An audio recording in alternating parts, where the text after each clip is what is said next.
الله الملك الحق المبين قاصم الجبارين مبير الظالمين مدرك الحاربين رب الشهداء والصديقين والصلاة والسلام على خاتم النبيين ورحمة للعالمين سيد الأنبياء والمرسلين والمخاطب بطه وياسين أبي القاسم محمد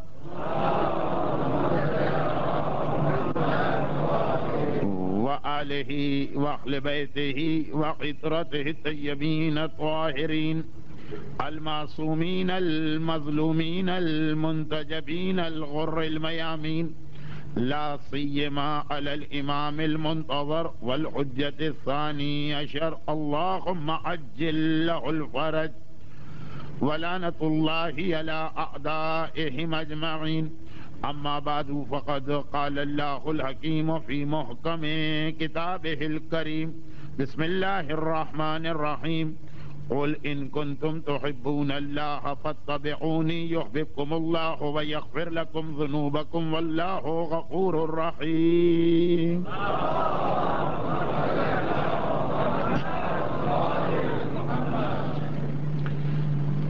محرم الحرام کے تیسرے عشرے کی آج یہ آخری مجلس ہے، اور اگرچہ میری تمام مجالس میں لوگوں کو یہ شکایت تو رہتی ہے کہ جو عنوان دیا گیا اس عنوان پر پوری گفتگو نہ ہو سکی، لیکن غالباً اس سال کے اس عشرے میں اگر یہ کہہ دیا جائے تو پھر مسئلہ حل ہو جائے گا کہ حالات کی وجہ سے، مومنین کرام کے مسلسل اصرار کی وجہ سے ایک طرح سے جو عنوان اعلان شدہ تھا اس پر گفتگو کی ہی نہیں گئی. مسلسل مجالس میں آنے والوں کو معلوم ہے کہ اس پورے عشرے کی ہر مجلس میں چاہے موجودہ حالات کے حوالے سے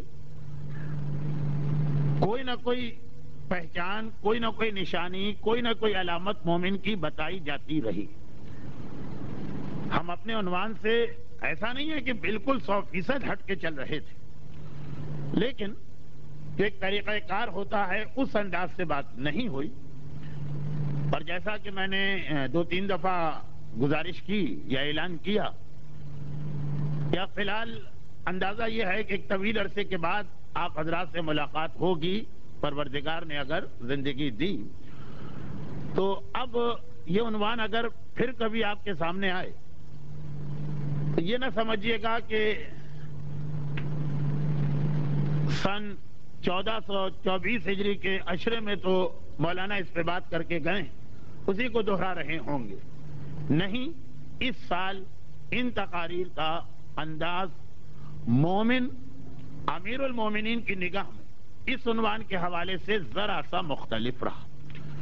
لیکن اس آخری مجلس میں بات کو سمیٹنے سے پہلے یہ بھی عرض کر دیا جائے کہ موجودہ حالات میں جہاں ایک طرف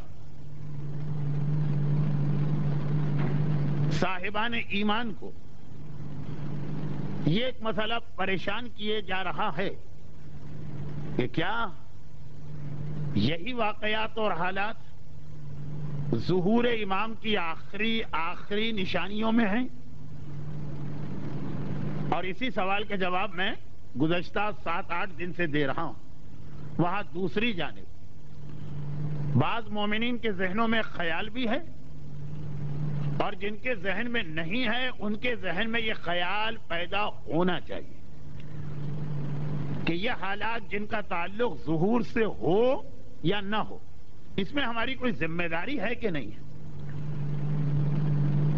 جو مومن کی سب سے اہم پہچان میں سے ایک قرار دی گئی کہ اس دنیا میں یا اس کائنات میں کہیں بھی کوئی مومن ہوگا، یہ ایمانی رشتے کے ساتھ اس کے دکھ کو، اس کے غم کو، اس کی پریشانی کو، اس کی مصیبتوں کو نہ صرف یہ کہ اپنا غم، اپنی پریشانی، اپنی مصیبت سمجھے گا، بلکہ وَيُؤْثِرُونَ عَلَىٰ أَنفُسِهِمْ وَلَوْ كَانَ بِهِمْ خَصَاصَةٌ والے اصول کے تحت اپنی پریشانی کو بھلا دے گا، اس کی پریشانی کو اپنی مصیبت سے بڑی مصیبت سمجھے گا۔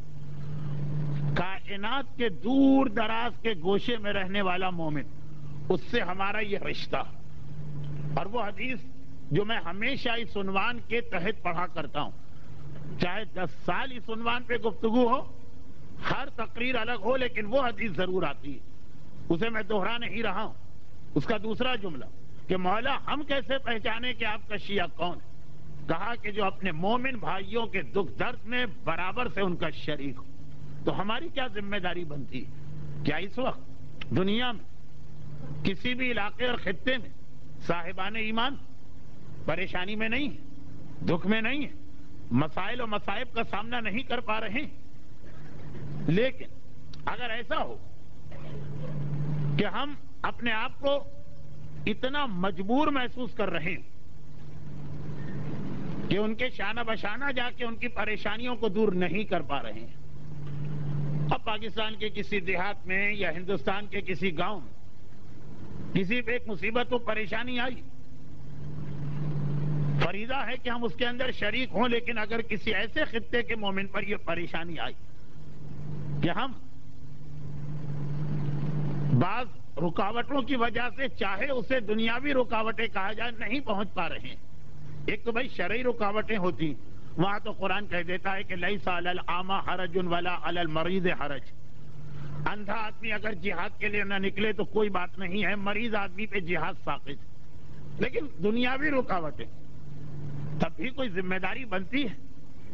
اگر ہم نہیں پہنچ پا رہے ہیں، اس کے لیے میں اب تک اس عشرے میں 2 مرتبہ اشارتاً ایک بات عرض کر چکا ہوں، اور آج یہ خیال کرتے ہوئے کہ مجھے 9 دن کی گفتگو کو سمیٹ کر ایک نتیجے پہ آپ کو پہنچانا ہے، پوری تقریر یا پوری مجلس اس حوالے سے نہیں ہو سکتی، ایک مختصر سی گزارش وضاحتاً کر رہا ہوں، وہ اشارتاً تھی، یہ وضاحتاً ہے۔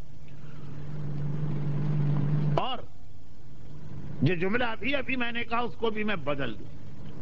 ابھی میں نے یہ جملہ کہا کہ چونکہ میرا موضوع 9 دن کا ایسا ہے کہ اسے آج مکمل کرنا، اس لیے میں تفصیل میں نہیں جا رہا، یہ بھی غلط، تفصیل میں جانے کی ضرورت ہی نہیں۔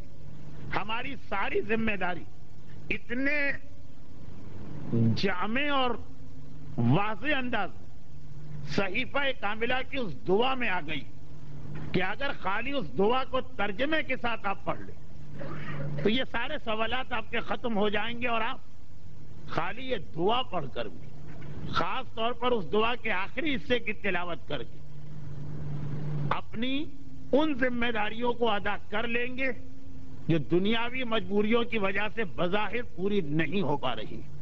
یہ یا لیتنی کنتو معکم، زیارت وارثہ کا وہ فقرہ جو ہر شب جمعہ پڑھا جاتا، اور جنہیں زیارت وارثہ کی معرفت ہے وہ تو زیارت وارثہ روز پڑھتے ہیں۔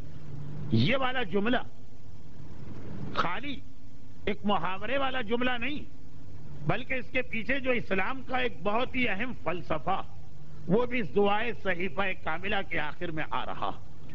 نہ اس وقت حالات ایسے ہیں کہ یہ ساری دعا ممبر سے آپ کو پڑھ کے سنائی جائے، اور نہ شاید ضرورت، اس لیے کہ آج صحیفہ کاملہ کوئی ایسی کتاب نہیں ہے کہ جسے ڈھونڈنا، حاصل کرنا، اس کی دعا تک پہنچنا بہت ہی مشکل یا ناممکن ہو۔ تو وہ کتابیں جو عام آدمی کی دسترس میں نہ ہو، وہاں تو یہ سوال پیدا ہوتا کہ بھائی آپ ہی پڑھ کے سنا دیجئے۔ صحیفہ کاملہ ہر ایک کے پاس ہے یا ہر ایک کو مل سکتی ہے؟ صرف چند جملے میں اس کتاب سے براہ راست اس لیے ترجمے والے آپ کے سامنے پیش کر رہا ہوں تاکہ مسلسل اس سوال کا جو سوال کیا جا رہا، اس کا جواب بھی ہمارے پاس آ جائے کہ ہماری ذمہ داری کیا ہے۔ اور یہ چند جملے بھی میں صرف اس لیے عرض کر رہا ہوں کہ 2 دن کے جو 2 مختلف مجلسوں میں اشارے آئے کہ جو اس دعا کو پڑھیے، اس کے باوجود صاحبان ایمان اس کی جانب متوجہ نہ ہو سکے۔ یہ کتاب صحیفہ کاملہ میرے ہاتھ میں ہے، ترجمہ مرحوم مولانا مفتی جعفر حسین صاحب قبلہ کا ہے، لیکن کسی بھی عالم کے ترجمہ شدہ صحیفہ کاملہ کو آپ حاصل کر لیں. صحیفہ کاملہ کا ایک ترجمہ مرحوم علامہ جوادی علی اللہ مقامہ نے کیا, ایک ترجمہ مرحوم مولانا سید مرتضیٰ حسین فاضل نے کیا, ایک ترجمہ رئیس احمد جعفری نے کیا. جو بھی ملے, یہ صحیفہ کاملہ کی وہ دعا جو اس ایڈیشن, اب یہ ایڈیشن کا مسئلہ ایسا بن سکتا کہ اچھے خاصے اور پڑھے لکھے لوگوں کے لیے بھی ایڈیشن کے حوالے سے دعا ڈھونڈنا مشکل ہے, تو نمبر کے حوالے سے دعا نمبر 27, دعا نمبر 27. لیکن وہی ایک گزارش کہ +-1 کی گنجائش آپ اس میں رکھا کریں. دعا کی ہیڈنگ میں پوری دعا نہیں پڑھ رہا ہوں, ترجمہ ہی پڑھ رہا ہوں, وہ بھی پورا نہیں, صرف 2-3 جملے. دعا کے اوپر ہیڈنگ یہ دی گئی وَكَانَ مِن دُعَائِهِ عَلَيْهِ السَّلَامُ لِأَهْلِ الثُّغُورِ. ثغر اسلامی سرحدیں. ترجمہ یہ ہے کہ سرحدوں کی حفاظت کرنے والوں کے لیے معصوم کی دعا. اب یہ امام جو دعا فرما رہے ہیں اس کے اندر پہلے تو دشمنان اسلام کے خلاف جہاد کرنے والوں کے حق میں وہ دعائیں کر رہے ہیں کہ وہ بھی بہت اہم ہے, لیکن وقت, حالات اور بعض نزاکتوں کو دیکھتے ہوئے میں اس کو بہت ہی مختصر کر رہا ہوں. مجاہدین کے حق میں دعا کرنے کے بعد مثلا اس کا یہ جملہ کہ پروردگار ان مجاہدین کے سامنے جنت کو اس طرح کر دے جیسے وہ آنکھ سے دیکھ رہے ہیں, تاکہ پھر وہ دشمن کے بڑے سے بڑے دباؤ میں بھی اپنی جگہ سے نہ ہٹے, بالکل جیسے وہ آمنے سامنے جنت ان کی آنکھوں کے سامنے. بلکہ مولا نے جنت کو آنکھوں کے سامنے, یہ بہت ہی اہم نفسیاتی نقطہ بھی ہے اور شرعی مسئلہ بھی. خالی اتنا نہیں کہا کہ جنت کو آنکھوں کے سامنے کر دے, بلکہ ان کی آنکھوں کے سامنے جنت میں ان کے گھر, دودھ, پانی, شراب اور صاف و شفاف شہد کی جنت والی نہریں, یہ سب اس طرح ان کی آنکھوں کے سامنے کر دے کہ جس کے بعد ایک لمحے کے لیے بھی میدان سے ہٹنے, بھاگنے یا دشمن کے مقابلے میں کمزوری کا خیال ہی پیدا نہ ہو. آنکھوں کے سامنے جنت.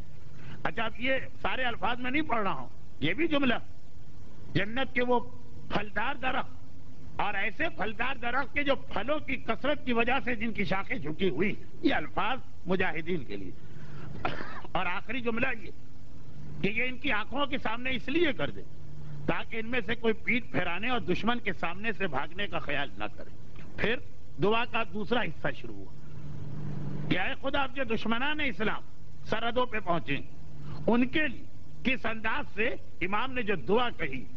جو برادر محترم یہ دعا پڑھ رہے تھے 2-4 دن یا 5 دن پہلے میں نے مشورہ دیا تھا, تو انہوں نے تو اس کے ایک ایک لفظ کو میرے سامنے رکھ کے کہا کہ مولانا علائم ظہور تو آپ بعد میں پڑھیے گا, یہ تو ساری ہمیں آج کل کی علامت ظہور تو اس دعا میں نظر آ رہی, جسے کوئی علامت ظہور کی نیت سے پڑھتا ہی نہیں ہے.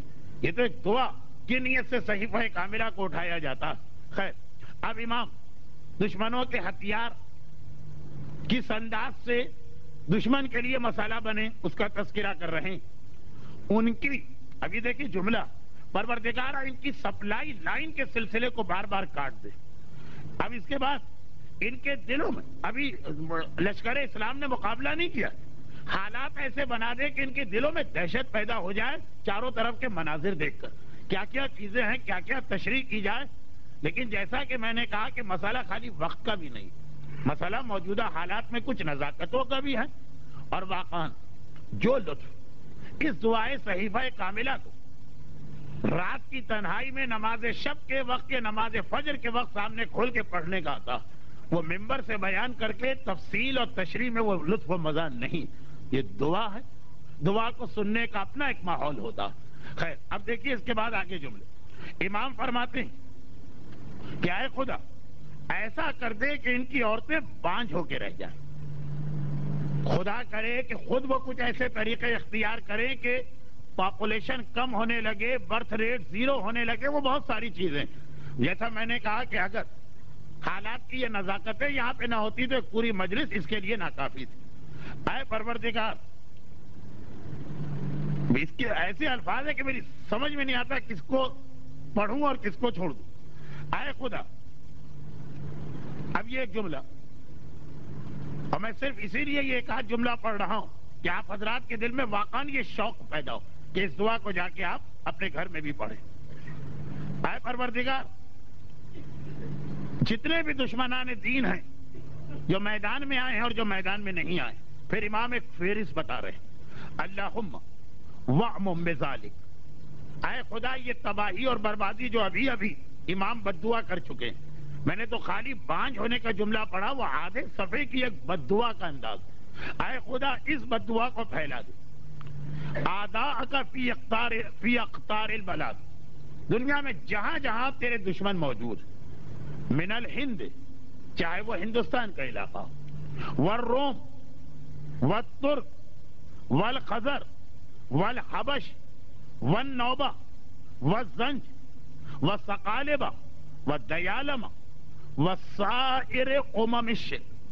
8-10 علاقوں کے نام لیے جو زمانے کے سننے والوں کے لیے بالکل واضح تھے. یہ جملہ بھی میں بار بار کہتا ہوں، یہ بہت ساری چیزیں معصوم اس زمانے میں بیٹھ کے کیسے بتائیں جو اس زمانے کے لوگوں کی سمجھ میں ہی نہ آئیں گے. چنانچہ ایک آخری جملہ، اے خدا اور شرک کرنے والوں کی وہ قومیں، الذین تخفی اسماؤہم وصفاتہم، جن کے نام اور صفتیں آج کے لوگوں کے لیے پوشیدہ ہیں. اگر ان کے سامنے ان ملکوں کے نام لے لیے جاتے 1400 سال پہلے، ان کی سمجھ میں نہیں آتے کون سا نام. حتیٰ اگر ان کی نشانیاں بتائی جاتی کہ ان کا ایسا علاقہ ہے اور اس طرح سے دنیا سے کٹا ہے اور اتنے سمندر درمیان میں، پھر بھی سمجھ میں نہیں آتا. اے خدا جتنے علاقوں کے نام میں نے لیے، اس کے علاوہ، اور یقیناً وہ علاوہ والے اسلام کے اتنے بڑے دشمن ہوں گے کہ امام کو الگ سے ایک جملہ ان کے لیے وقف کرنا پڑا. کہا کہ شرک کرنے والوں کی وہ ساری امتیں. یہاں پہ کفر کا نام نہیں آیا، شرک کا نام آیا. یعنی ان لوگوں کا تذکرہ نہیں جو اللہ کا قطعاً انکار کرتے ہیں، وہ ان کا تذکرہ ہو رہا ہے جو اللہ کو مانتے بھی، مگر کس انداز سے مانتے ہیں میں نہیں کہوں، یہ بات تو صحیح. ان کے نام اور ان کی صفات، وقت احصیتہم بمعرفتہ. خدا بندہ آج کے زمانے کا مومن جب امام یہ دعا پڑھ رہے ہیں، وہ ان کو نہیں جانتا، لیکن تو جانتا ان شرک کرنے والوں کو جو اسلام اور مسلمانوں کے خلاف منصوبے بنا رہے ہیں. اے خدا، کسی طرح ہم لوگ ذرا جذباتی ہوتے ہیں، یہ خیال نہیں کرتے کہ فلاں قوم جو آج ہماری حمایت میں بول رہی، یہ بھی ہماری اتنی ہی دشمن.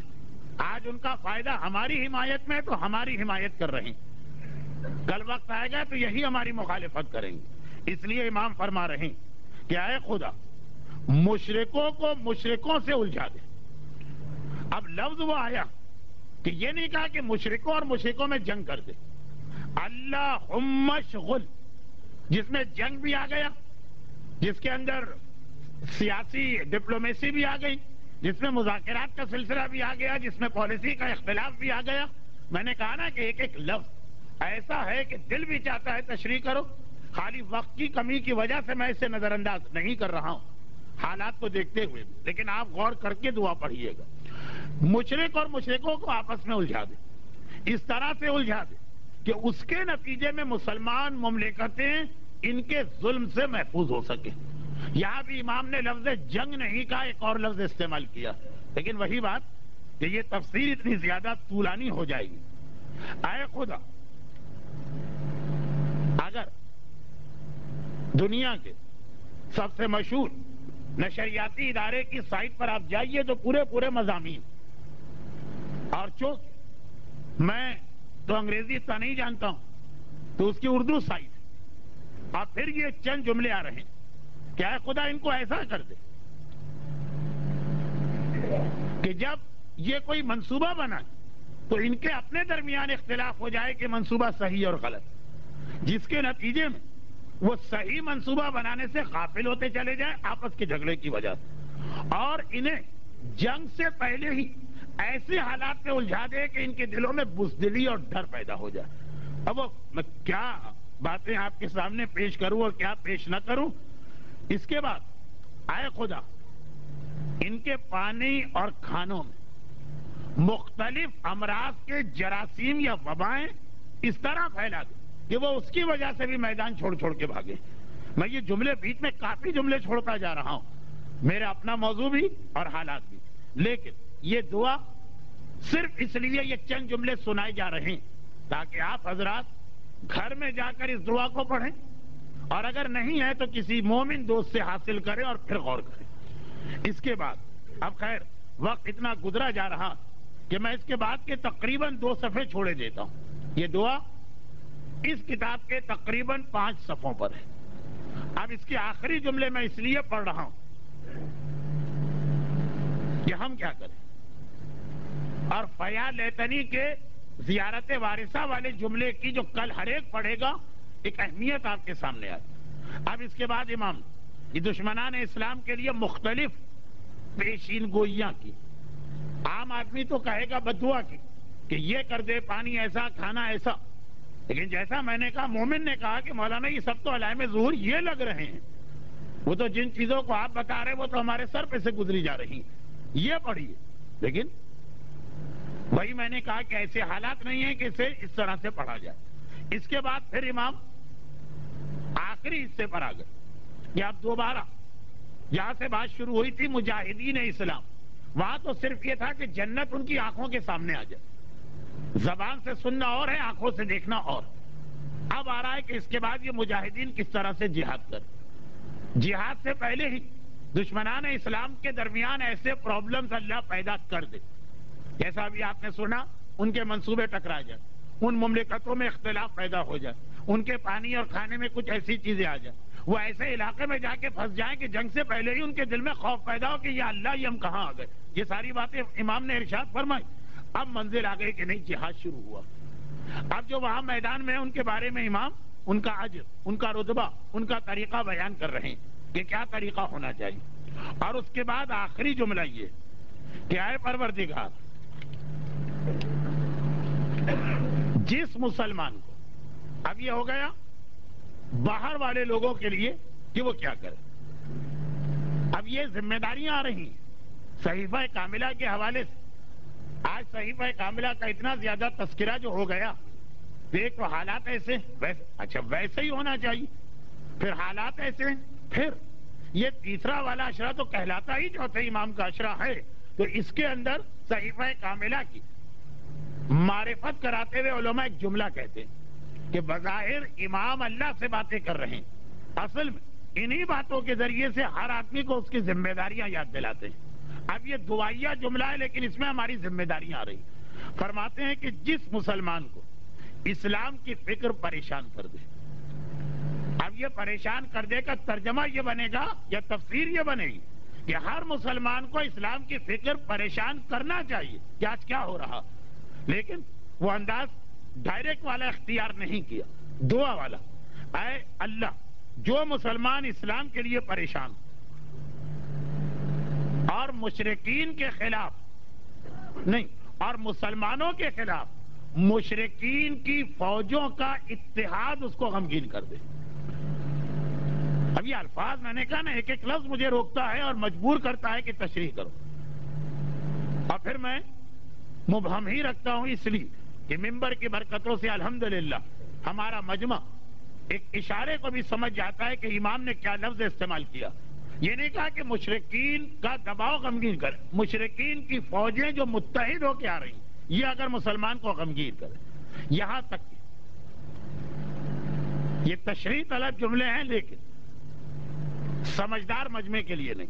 یہاں تک کہ اب بات کس کی ہو رہی ہے؟ ایک مسلمان کی جو سرحدوں پہ نہیں، وہ پریشان ہے اسلام کی وجہ سے، وہ پریشان ہے مسلمانوں کے خلاف اتحاد کی وجہ سے، اتنا پریشان کہ گھر میں بیٹھ کر کبھی اس میں یہ جذبہ پیدا ہوتا کہ وہ جنگ کی نیت اور جہاد کا ارادہ کرتا. مگر یہ مگر میرا مگر نہیں ہے جو آپ سمجھتے ہیں کہ ہر جملے کے بعد ایک لیکن اور مگر آتا ہے. یہ دعا ایک صحیفہ ایک کاملہ کا مگر ارادہ کرتا ہے، دل چاہتا ہے اس کا جاؤ لڑو مرو، مگر کمزوری سے بٹھا دیتی ہے. ارادہ کرنا الگ ہے، اتنا حوصلہ پیدا ہونا کہ میدان میں پہنچ جائے الگ. اب امام اس آدمی کو مکمل کنڈم نہیں کر رہے.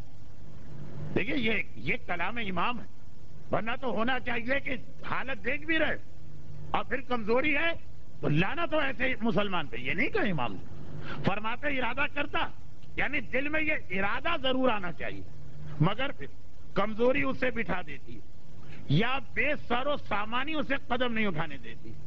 کمزور نہیں لیکن وسائل نہیں، یا کوئی حادثہ اسے وہاں تک پہنچنے سے روک دیتا، یا کوئی اور رکاوٹ اس کے ارادے میں حائل ہو جاتی. آج تو وہ دنیا نہیں ہے نا کہ جس انسان کا جہاں جانے کا دل چاہے پہنچ جائے، کچھ اور رکاوٹیں بھی آتی.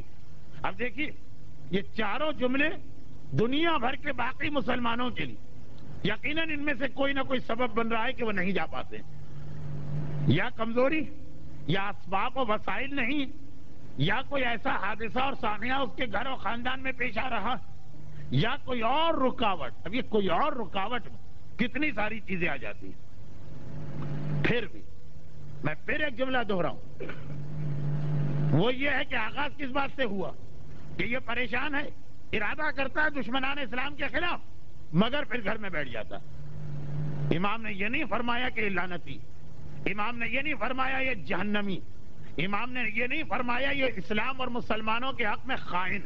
امام نے فرمایا کہ اگر نیت اور ارادہ اس کا ہے اور یہ پریشان ہے اسلام کی فکر سے اور یہ پریشان ہے مشرکین کے اس اتحاد سے، تو اے خدا اس کا نام عبادت کرنے والوں میں لکھ دے، اس کی اس نیت کو ایک عبادت قرار دے.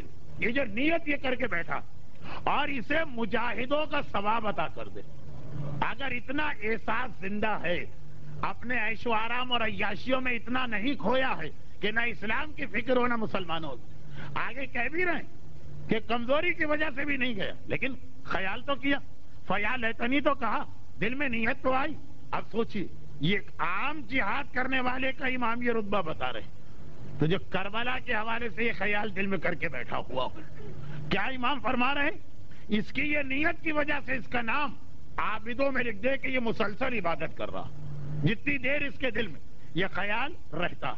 لیکن خالی عابدوں کی بات نہیں کی، اور اسے مجاہدوں کا ثواب عطا کر دے، جو ثواب جہاد کرنے والوں کو مل رہا، اور اسے میدان قیامت میں شہیدوں کے گروہ میں شامل کر کے اٹھانا.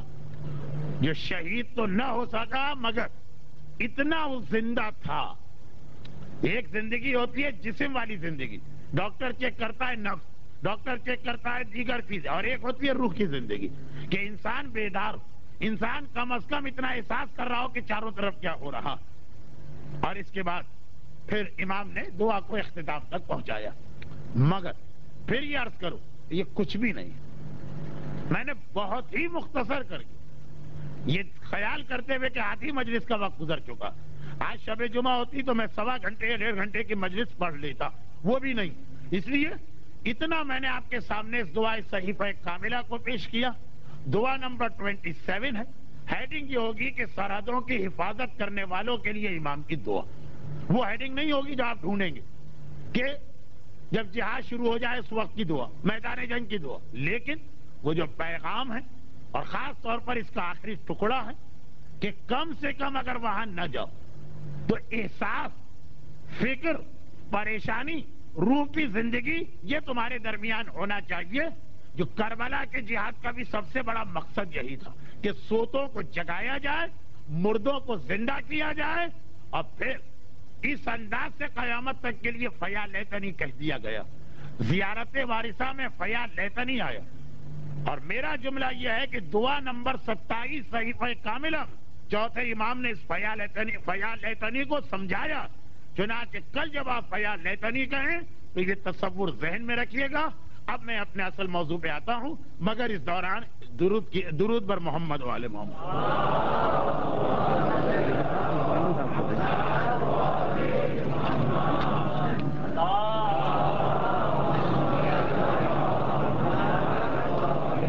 یہ سوال میرے پاس کل بھی آئے تھے، تو 2 سوال ہیں. یہ کل والے ہیں، محفوظ تھے، جواب دینے کا وقت نہیں ہے. اشارتاً تقریر کے آخر میں سید حسنی کا جو ایک تذکرہ ہوگا اس میں شاید اس کا جواب آ جائے. یہی جواب آج بھی آئے. یہ میں نے اس لیے کہا کہ سوال کرنے والے مطمئن رہیں، جس کو امانت دی گئی تھی اس نے اس امانت کو مجھ تک پہنچا دیا ہے. البتہ صرف اس کے اندر جو دوسرا سوال ایک ہلکا سا اشارہ، محمد بن قاسم محب اہل بیت تھا یہ دشمن اہل بیت، یہ ویسے طے کرنا اس لیے بہت مشکل ہے کہ تاریخ میں محمد بن قاسم کا تذکرہ اس حوالے سے نہیں ملتا، عمر بھی اتنی کم تھی، خالی 16.5 سال یا 17 سال کا تھا کہ اس حوالے سے شاید اس کا عقیدہ واضح بھی نہ ہوا، مگر جس نے اسے بھیجا اس کا اپنا چچا، اور خالی چچا ہی نہیں بلکہ خسر حجاج ابن یوسف ایک ایسا انسان کہ جو کسی محب اہل بیت کو سوال ہی نہیں پیدا ہوتا ہے کہ اس انداز سے بھیجے، اس لیے ایک اندازہ لگایا جا سکتا، اور پھر جس مشن کے لیے گیا اس میں جو کہ یہ شامل تھا کہ ان سادات کرام کو گرفتار کر کے لانا جنہیں ہند کی سرزمین نے اس زمانے میں پناہ دی، اس سے بھی ذرا کچھ اندازے لگ رہے ہیں، مگر اس سے زیادہ نہ تاریخوں میں ہے اور نہ ہی میں کسی ایسے مسلمان کے بارے میں کہ جس کی حقیقت پتہ نہ ہو کوئی رائے دے سکتا ہوں۔ یہ ایک مختصر سی بات ہو گئی، لیکن اس مختصر سی بات کی وجہ سے ایک مرتبہ پھر آپ حضرات سے التماس کرنا پڑے گی درود کی۔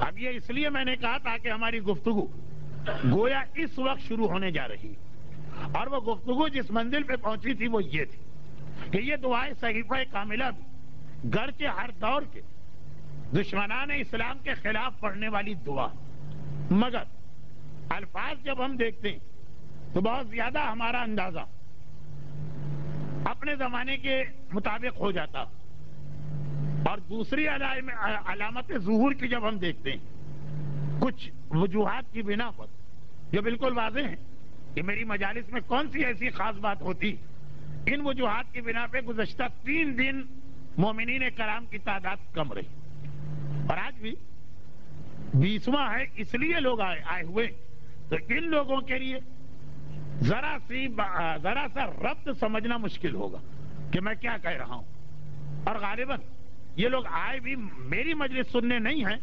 صرف مسائب پہ آنسو بہانے اور امام کے خاندان کو 20ویں کے حوالے سے پرسہ دینے کے لیے، اس لیے اگر بات سمجھ میں بھی نہ آئے تو غالباً وہ بھی کوئی کمی اور نقصان محسوس نہیں کریں گے، اور مجھے بھی اس مسئلے پر زیادہ توجہ نہیں دینا ہے کہ آدھا مجمع سمجھ رہا ہے آدھا مجمع نہیں سمجھ رہا، تو جو لوگ مسلسل آ رہے ہیں ان کے حوالے سے بات کا سلسلہ مربوط ہے، البتہ اگر کسی مجبوری کی وجہ سے کوئی نہیں آیا تو خالی ایک جملہ کہتا ہوں، آخری زمانے کے حالات میں مومن کی 2 پہچان اور 2 نشانیاں بہت اہم قرار دی گئی، اور ان میں سے پہلی نشانی یہ 2 نشانیاں نئی نہیں ہیں، میری تو تقاریری عنوان پہ چل رہی تھی کہ اسلام میں کوئی نئی چیز شامل ہی نہیں کی جا سکتی، نئی نہیں، ہر دور میں ہے، مگر آخری زمانے میں اس کی اہمیت اور بڑھ گئی، کیونکہ اس سے پہلے والے زمانے میں اگر یہ 2 چیزیں ہمارے پاس نہ ہوتی تو ہماری گمراہی فقط کردار و عمل کے حوالے سے ہوتی، لیکن آخری زمانے میں اگر 2 چیزیں نہیں ہوں گی تو ہماری گمراہی عقیدے کے اعتبار سے بھی ہو جائے گی، کردار اور عمل کا مجرم بخشا جائے گا، ہر محب اہل بیت کو آخر میں جنت میں آنا، چاہے براہ راست رحمت خدا اور شفاعت معصومین اس کو بخشوا دے، چاہے اپنے کچھ گناہوں کی سزا برداشت کرے، محب اہل بیت کو آخر میں جنت میں آنا، مگر عقیدے کی گمراہی وہ تو ایک ایسا گناہ کہ بخشش ممکن ہی نہیں ہے، چاہے کردار کتنا ہی بہتر کیوں نہ ہو۔ اگر چند روایتوں جن کے سند پر میں بحث نہیں کر رہا ہوں، اگر چند روایتوں میں بعض بد عقیدہ لوگوں کے لیے یہ ہے کہ ان کی کسی نیکی کی وجہ سے اللہ اجر دینا چاہتا، تو اس میں بھی الفاظ یہ ہیں کہ اجر یہ نہیں ملے گا کہ جنت، اجر یہ ملے گا کہ جتنا عذاب وہ حقدار تھے اس میں کمی ہو جائے گی، جیسے حاتم طائی کے بارے میں مشہور یہ بہار کے اندر آ بھی گیا ہے، لیکن میں نے کہا کہ اس وقت میں حدیثوں کی اتھینٹسٹی پر بات نہیں کر رہا ہوں کہ اپنی صفت سخاوت کی وجہ سے جو انبیاء کا طریقہ کار، حاتم طائی پروردگار کے بے انتہا اجر کا حقدار بن رہا، لیکن عقیدہ چونکہ درست نہیں، تو عذاب میں تخفیف ہوگی۔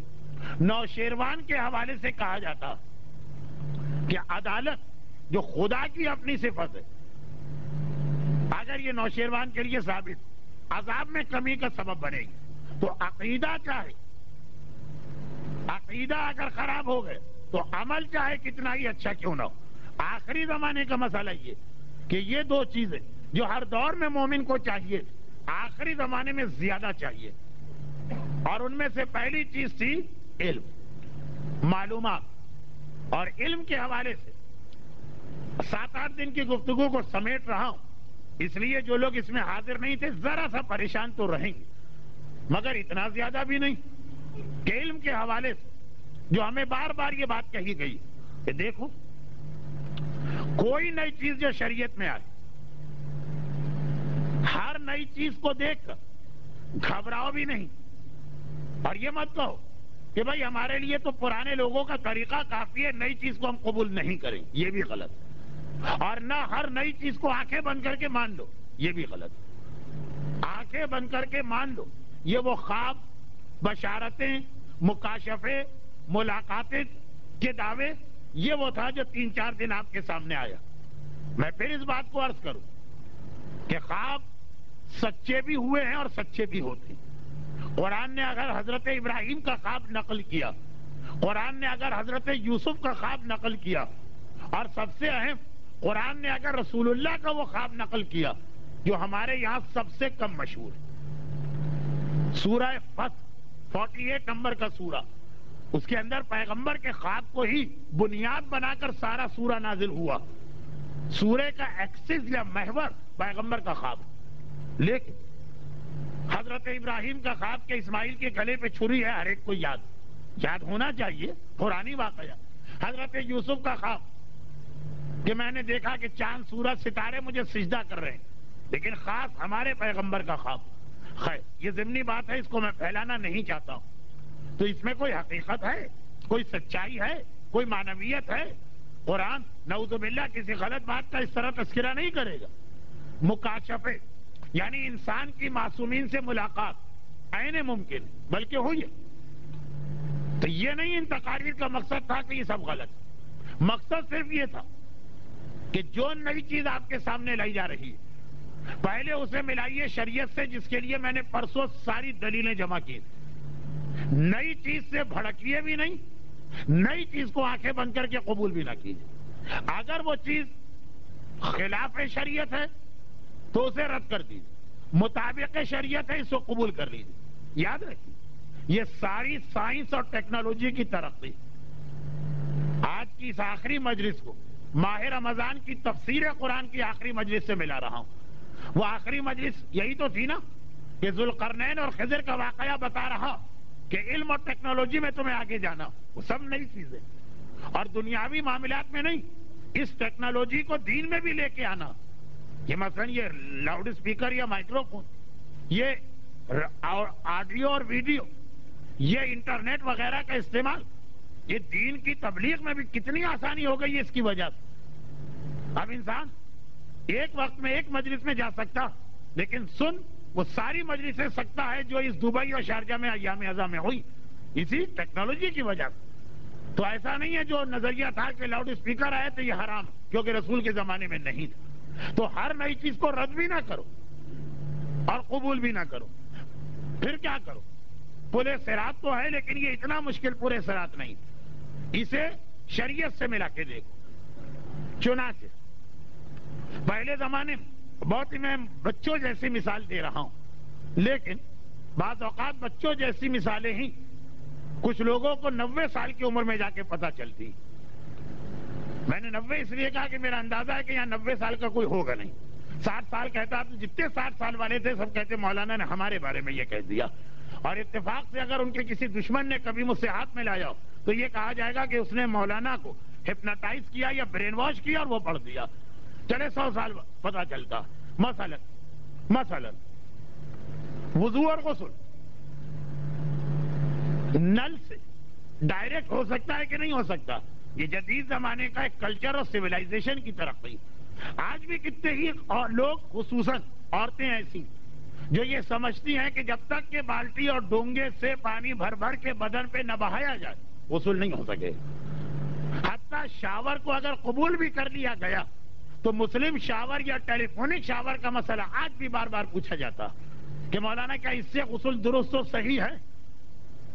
کیونکہ وہ ایک مسئلہ ذہن میں ہے، وہ اپنی جگہ صحیح مسئلہ. آج بھی چھینٹیں کہیں پڑتی ہیں تو آدمی اپنے آپ کو نجس سمجھ لیتا ہے. پرانے زمانے کے اندر قلیل پانی گھروں میں تھا، آج کُر پانی ہے، یہ فرق ذہن میں رکھے بغیر. مگر دوسری جانب مجھے نوجوان ملے، کہاں ملے یہ نہیں بتاتا ہوں، اس لیے کہ پھر لوگ اتنی بال کی کھال نکالتے ہیں کہ وہ غیبت تک پہنچ جاتی ہے بات. کہا کہ مولانا یہ بزرگ خدا انہیں نیکی کا راستہ دکھائے، رکاوٹ بنے ہیں ہمارے کام میں.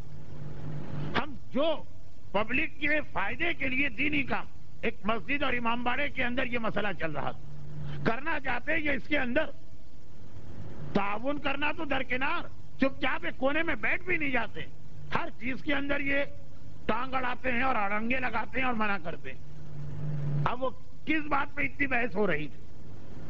پہلے چلو میں پانی لے کے وضو کیا جاتا تھا، آج بھی اکثر لوگ چلو ہی میں پانی لیتے ہیں، مگر نل کا استعمال اور شاور کا استعمال رائج بھی ہو گیا. اور شاید وہ وقت آ جائے کہ اب آپ چلو میں پانی بھی نہ لیں، ڈائریکٹ نل کے نیچے اپنا ہاتھ لے جا کے کوہنی کو اس کے نیچے سے گزار دیں.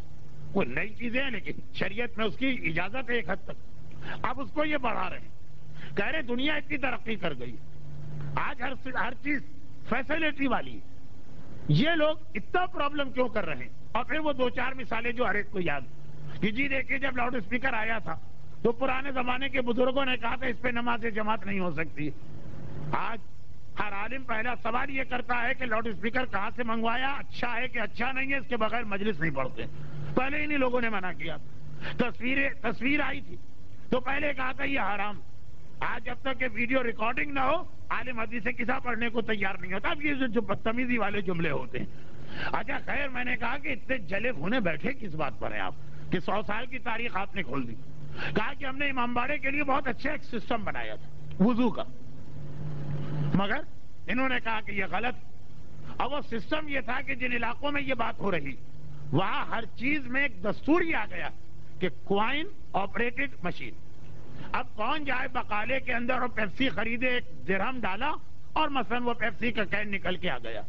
آسانی ہے، رات کے 2 بجے بھی آپ جا کے پیپسی لے سکتے ہیں. چاکلیٹ کون جا کے سپر مارکیٹ سے خریدے؟ مشینیں لگی ہوئی ہیں، آپ نے سکے ڈالے اور وہ چاکلیٹ چھٹ سے آپ کے ہاتھ میں آ گئی. چائے اور کافی بنانا، اب کون جائے کسی ملباری کے ہوٹل میں اور چائے لے؟ وہ مشینیں تیار ہیں، آپ نے سکہ ڈالا، چائے یا کافی بن کے آ گئی. بوٹ پالش ہر 5 اسٹار ہوٹل میں، ہر ایئرپورٹ پر، ہر ریلوے اسٹیشن پر وہ مشینیں ہیں. آپ نے سکہ ڈالا، اپنا پیر وہاں رکھا جوتے سمیت، بغیر جوتے کے نہیں، اور معلوم ہوا ایک مرتبہ پالش ہو گئی. کہا کہ ہم نے پوری ڈیزائننگ کر لی. ایسی مشینیں اگر ہمارے یہاں لگ جائیں کہ پتا چلا ایک سکہ آپ نے ڈالا اور ایک مرتبہ پانی آ کے آپ کا چہرہ دھو گیا، سیدھا ہاتھ الٹا ہاتھ، وہیں سے ایک برش نکل کے سر کا مسا ہو گیا، وہیں سے ایک برش نکل کے پاؤں کا مسا ہو گیا. پوری وہ انجینئرنگ تیار ہے، اس کا پورا بلو پرنٹ تیار ہے. خالی بات یہ ہے کہ ہمارے بزرگ تیار نہیں. وہ کہتے ہیں کہ نہیں یہ تو وضو نہیں ہو سکتا، یہ مشین اس مسجد میں نہیں لگے گی. اتنا ہم نے اس میں خرچہ بھی کر لیا.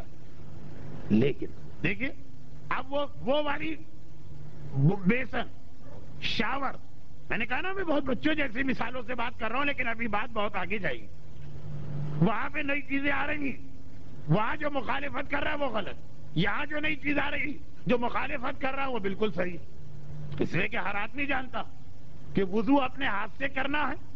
مقدمات وضو میں کسی کی مدد لے سکتے ہیں کراہیت کے ساتھ، افعال وضو میں مدد نہیں لے سکتے. مقدمات کا مطلب یہ ہے کہ آپ کو چلو سے وضو کرنا، کوئی لوٹے سے آپ کے چلو میں پانی ڈال دے، یہ اجازت ہے، یہ اجازت. اس لیے کہ آخر میں وہ پانی ہاتھ پر تو آپ کے ہاتھ سے آئے گا، وہ کراہیت کے ساتھ اجازت. کوئی ڈائریکٹ لوٹے کی دھار آپ کے ہاتھ پہ ڈال دے لیکن وہ پانی ہر جگہ پہنچے نہیں، آپ اپنے ہاتھ سے پہنچائیں، یہ اجازت، یہ مقدمات. مگر کوئی اس طرح سے پانی ڈالے کہ آپ کو ہاتھ ہی نہ لگانا پڑے، وہ وضو غلط. اب نئی چیز نہ ہر نئی چیز قبول کرنا ہے نہ ہر نئی چیز کو رد کرنا. اگر وہ خلاف شریعت ہے رد کرے, اگر وہ مطابق شریعت ہے قبول کرے. عزاداری کے حوالے سے بھی اس کی کئی مثالیں آ چکی. مثلا ہمارے بزرگ محمد بھائی, یہ جو ایک شام غریباں 10واں شہادت 20واں زنجیر ہے, جیسا کہ میں نے سوال و جواب کے سیشن میں بھی کہا, اس میں کوئی چیز چونکہ خلاف شریعت نہیں, اس لیے اس پہ چونکنے کی یا بھڑکنے کی یا جنہیں یہ نہیں کرنا ان کو اعتراض کرنے کی ضرورت نہیں. بعض لوگ اپنے خیالات کو دین بنا دیتے, ہر نئی چیز کو قبول بھی نہیں کرنا. وہ مہندی کے اندر جناب قاسم کی زوجہ کا وہ جوڑا رکھنا کہ بنارسی ساڑی ہو, ہندوستان میں رائج بلاؤز ہو, لپسٹک ہو اور پرفیوم ہو, چاہے وہ کسی بشارتی کا نتیجہ کیوں نہ ہو, وہ سراسر توہین اہل بیت لگتا. یہ والا لباس جو ہماری خواتین ساڑی اور بلاؤز کی صورت میں انڈیا اور پاکستان دونوں میں پہن رہی, کیا نعوذ باللہ کسی کے ذہن میں بھی یہ خیال آ سکتا ہے کہ اہل بیت کے گھرانے میں یہ لباس رائج ہوگا یا ایک لمحے کے لیے اسے قبول کیا جائے گا؟ مگر یہ اگر غلط تو وہ صحیح. اب سوال یہ پیدا ہوتا کہ یہ چیزوں کو ایک عام آدمی کیسے بتائے کہ مطابق شریعت ہے یا خلاف شریعت؟ اس کی تو اتنی معلومات نہیں. وہ تو وہی غلطی کرے گا جو ہمارے بعض نوجوان کر رہے ہیں کہ جو ان کا اپنا خیال وہی کہیں گے کہ ہمارے حساب سے اس میں یہ فلاں خرابی. یہ خرابی آپ کے حساب سے کیا قرآن اور حدیث میں اس کا کوئی تذکرہ ہے؟ مگر وہی بات کہ میں بھی تو ایک عام آدمی, اب یہ میری رائے ہو گئی, وہ اس کی رائے ہو گئی, فیصلہ کیسے ہو یہ کل کی بات تھی, اہمیت کی وجہ سے دہرایا. اس کے لیے اسلام کو کوئی معیار رکھنا پڑے گا, اسی معیار کا نام ہے مرجع. مرجعیت کوئی خالی ایک رسم و رواج نہیں ہے کہ جی ہم فلاں خاندان کی تقلید میں, کیونکہ میں خود شہر لکھنؤ سے تعلق رکھتا ہوں اس لیے میں بات یہ کہہ سکتا ہوں. مسئلہ یہ ہوتا ہے کہ کسی شہر کی خرابی باہر سے آنے والا بتائے, شہر والے اپنے عزت و آبرو کا مسئلہ بنا لیتے ہیں. یہ اس غیر ملکی کو ہمت کیسے ہوئی ہماری ناک کاٹنے کی, لیکن اپنے ہی شہر کا آدمی ہو تو یہ اعتراض تو نہیں ہوگا. جیسے ہمارے یہاں ایک طویل عرصے تک تقلید ایک رواج کے طور پہ رہی تھی. شروع میں لکھنؤ میں تقلید بالکل صحیح تھی. خاندان کی بزرگ عورتیں جو انگوٹھا چھاپ جاہل کہلائیں عام لوگوں کے پاس, وہ بھی تقلید جانتی تھی. پھر درمیان میں ایک وقت ایسا آ گیا جب ہم فلاں کی تقلید میں, فلاں گھرانے کی تقلید گھرانوں کی ہونے لگی. اب یہ تھا کہ ایک رسمی بات, یا جیسے بات غیر شیعہ حضرات کیا پیری مریدی کا تصور وہ آج بھی ہے ہمارے یہاں کچھ علاقوں میں. یعنی اگر یہ تصور نہیں بھی ہے تو تقلید جہاں نیا لفظ ہے جن علاقوں میں وہ یہی سمجھتے ہیں. مولانا کیا ہمیں مرجع جی فرمائیے.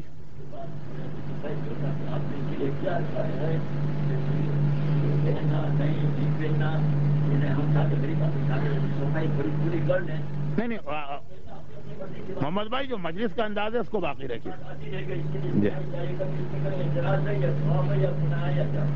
بس آپ تشریف رکھیے. اب وہی مسئلہ ہوا نا جو میں نے پہلے عرض کیا تھا کہ یہ پرانے سوال و جواب کے سیشن میں پوری تفصیل آ چکی. تو جو لوگ آج کی مجلس میں آ رہے ہیں, میں نے شروع میں اسی لیے معذرت کر لی تھی کہ مجھے اندازہ تھا کہ اور بہت سارے لوگوں کے ذہن میں کئی سوالات ہوں گے, مگر بڑے سے بڑے خطیب کے لیے ممکن نہیں ہے کہ 9 دن میں جو پڑھ چکا وہ سارا اس لیے ریپیٹ کر دے کہ کچھ لوگ اس میں نہیں آئے تھے آ جائے تھے. یہ میری ایک مجبوری. جو لوگ 9 دن سے میرے ساتھ چل رہے ہیں ان کے لیے جو موضوع ہے اس کو آج مکمل بھی کرنا. تو خلاصہ یہ ہے کہ اس کے اوپر جو ایک سوال تھا کہ بالکل ٹو دا پوائنٹ جواب دیجیے, یہ ہمارے محمد بھائی کا سوال تھا. تو ٹو دا پوائنٹ جواب یہ ہے کہ اس کے اندر کوئی حرام یا گناہ یا بدعت یا کوئی ایسی خرابی نہیں. اب آئیے یہ جو بات میں کہہ رہا تھا کہ اب لوگ کہتے ہیں تقلید, جی کیا ہم کو خط لکھ کے مرجع سے پوچھنا پڑے گا؟ کیا ہمیں ان کے سامنے جا کے ان کے ہاتھ پہ ہاتھ رکھنا پڑے گا؟ کیا ہمیں کم از کم ان کو اطلاع دینا پڑے گی؟ یہ پیری مریدی نہیں, تقلید ایک بالکل الگ چیز ہے. اب تک اس کا کنسپٹ ذہنوں میں واضح نہیں, لیکن وقت اتنا نہیں ہے کہ میں اس کو واضح کروں, کیونکہ 9 دن سے جو مومنین میرے ساتھ ہیں انہیں پہلی بات تو سمجھ میں آ چکی ہے, ان کو دوسری بات سمجھنا.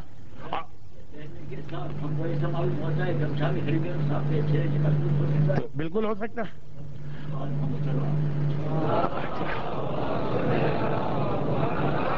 اب ذرا سا پہلے دن تیسرے دن کا ایک درخواست کو چھوڑنا پڑے گا.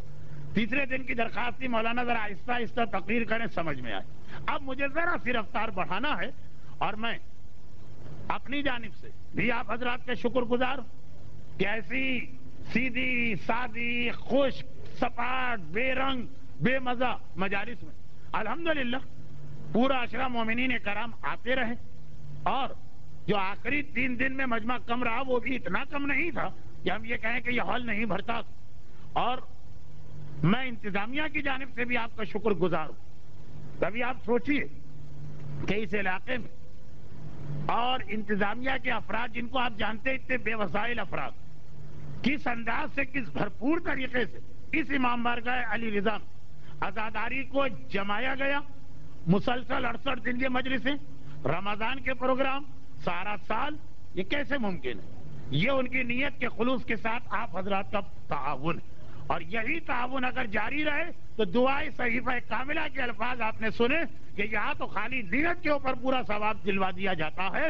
واقعاً اگر آپ حضرات اسی انداز سے ان کی حوصلہ افزائی کرتے رہیں تو جو اجر و ثواب ان کا ہے وہی اجر و ثواب آپ کا بھی ہوگا. اور میں بھی اس بات پہ شکر گزار ہوں. مجھے معلوم کہ میری مجالس کشش کے اعتبار سے بالکل بیکار ہے، لیکن بار بار انتظامیہ سے میری درخواست رہتی ہے کہ بھائی اب ان مومنین کرام کو اس قید سے نجات دلائی.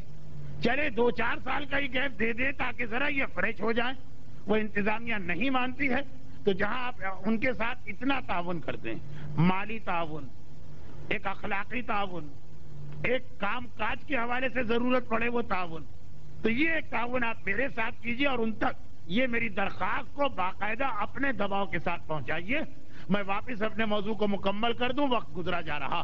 تو خلاصہ یہ کہ جیسا ابھی آپ نے سنا کہ نیت تصور کہ یہ زنجیریں ہم نے اس لیے پہنی ہے کہ شام غریبہ یا 10ویں اور 20ویں کے درمیان یہ قافلہ جہاں جہاں جا رہا وہاں پہ وہ زنجیریں پہن کے وہ اسیر وہ قیدی گزر رہے، ہم اس منزل پہ جا کے ان کی مدد نہ کر پائے، آج اپنے جذبے کو اس طرح ظاہر کر رہے ہیں. تو یہ بالکل اس کے اوپر اجر و ثواب انشاءاللہ ملے گا. لیکن جو بات چل رہی تھی کہ اگر کوئی واقعاً اس میں یعنی اس سے مطلب زنجیر نہیں، عزاداری میں خلاف شریعت بات آتی ہے، اس کو طے کون کرے گا؟ ہر آدمی اپنی رائے نہیں دے، مرجعیت کو سمجھے، اس کی اہمیت کو جانے. یہ صرف ایک رسم و رواج والا یا پیری مریدی والا یا خاندان کی بیعت کا مسئلہ نہیں. یہ ہر نئی چیز جو آپ کے سامنے آتی ہے اس کے اندر آپ کے لیے ایک فیصلہ کن رائے بنے گی کہ لینا ہے کہ نہیں لینا. کیوں؟ جو نئی چیز آئی آپ یاد رکھیے، چاہے وہ شریعت کے مطابق والی نہیں ہو یا شریعت کے خلاف والی، قوم میں ہمیشہ 2 گروہ پیدا ہوں گے. شریعت کے مخالف والی نئی چیز ہوگی، اس میں بھی کچھ لوگ کہیں گے کہ یہ ہونا چاہیے. شریعت بعد میں آتی ہے، عقیدت پہلے آتی ہے. اور جو شریعت کے مطابق چیز ہوگی اس میں بھی کچھ ایکسٹریمسٹ کہیں گے یہ نہیں ہونا چاہیے، نئی چیز کیوں آ رہی ہے. یہاں پھر کس کو یہ اتھارٹی دی جائے؟ ہر کس و ناکس اپنی رائے ظاہر کر کے اسے شیعت بنا دے. وہ یہ کہہ دے کہ یہ میری رائے، یہ میرا نظریہ، مجھے فلاں چیز قبول نہیں ہے میں نہیں کر رہا ہوں، مجھے فلاں چیز قبول ہے میں کر رہا ہوں. مگر یہ کہہ دے کہ یہی شریعت نہ رہے گی، کھیل بن جائے گا. ایک کوئی فائنل اتھارٹی ہونا چاہیے اور اس کا نام ہے مرجع. اب جو لوگ دشمنان اسلام شریعت کو واقعاً کھیل بنانا چاہتے ہیں وہ کریں گے یہی کہ پہلے مرجع کے بارے میں شک پیدا کریں گے.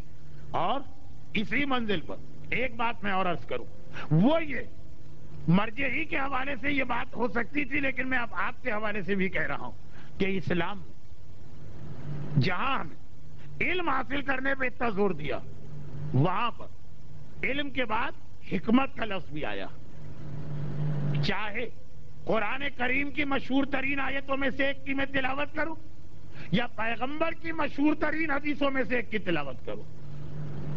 آیت جہاں نماز جمعہ میں پیغمبر کے آنے کا مقصد قرار دیا جا رہا، یتلو علیہم آیاتہ ویزکیہم، آخری منزل کیا ہے؟ ویعلمہم الکتاب، تعلیم دیتا کتاب کی بھی، والحکمہ، خالی کتاب کی نہیں حکمت کی بھی تعلیم. پیغمبر کی حدیث، کیونکہ یہ آج کا ٹاپک نہیں تھا ورنہ تو اتنی حدیثیں اور آیتیں.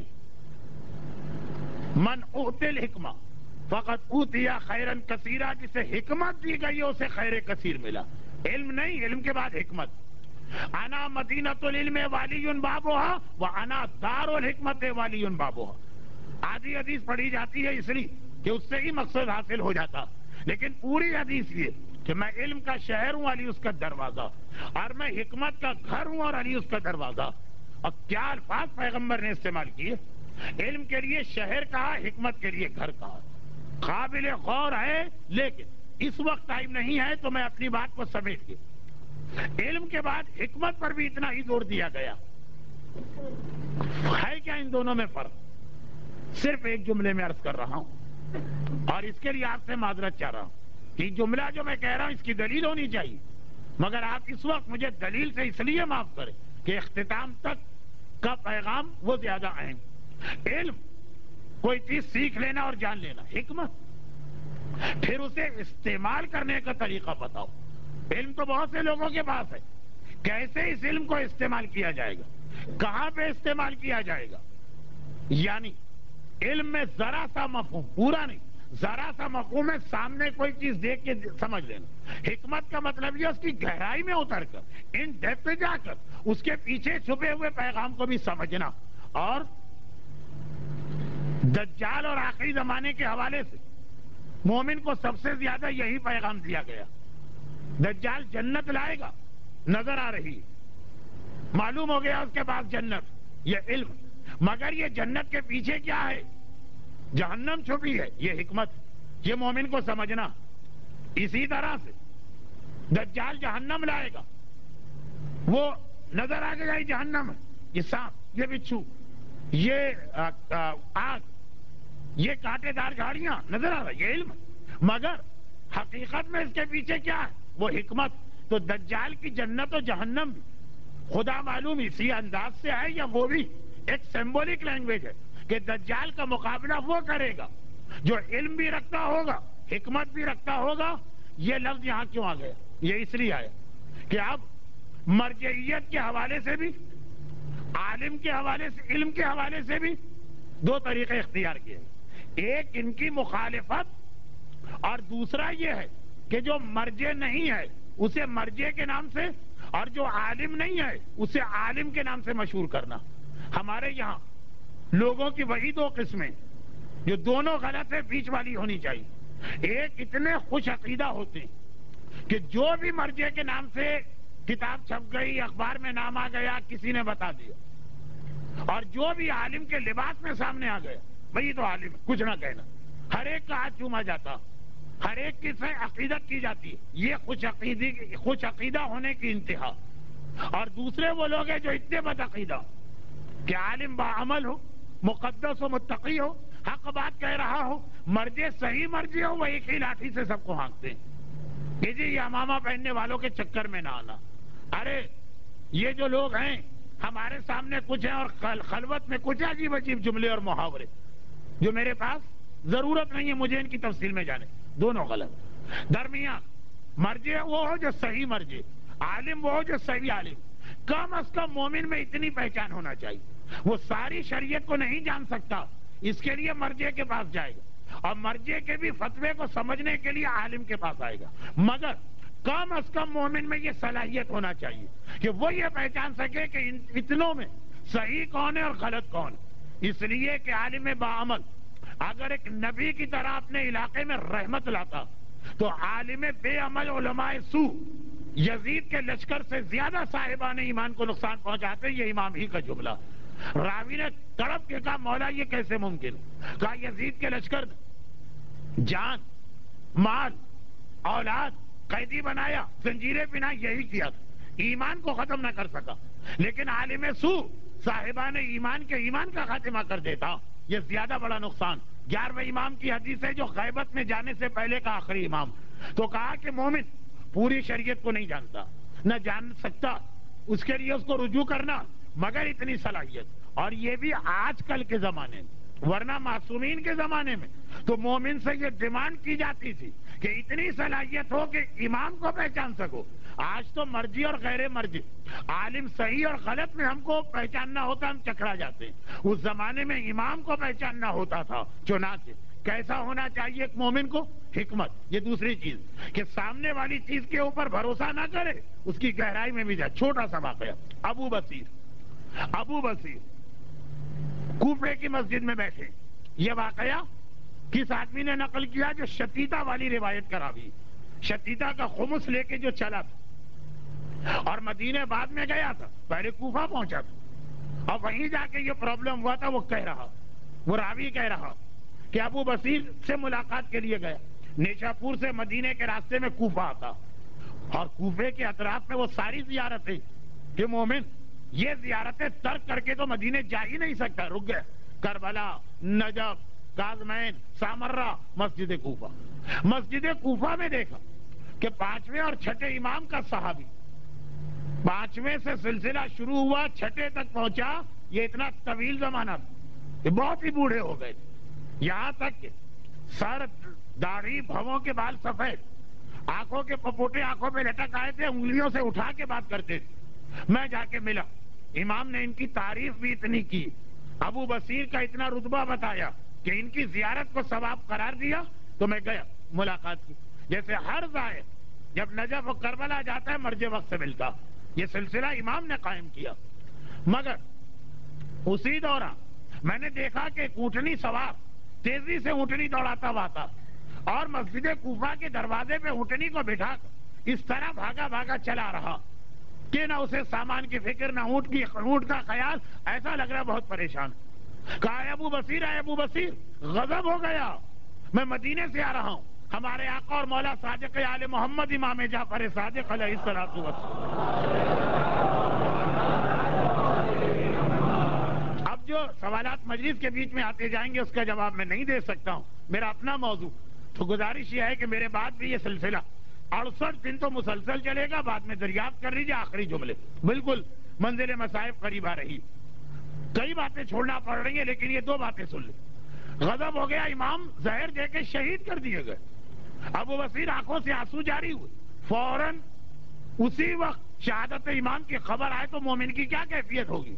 مگر روتے روتے بھی شرعی ذمہ داری یاد ہے کہ ایک لمحے کے لیے مومن بغیر امام کے نہیں ہو سکتا، ورنہ ماتا میتۃ الجاہلیہ.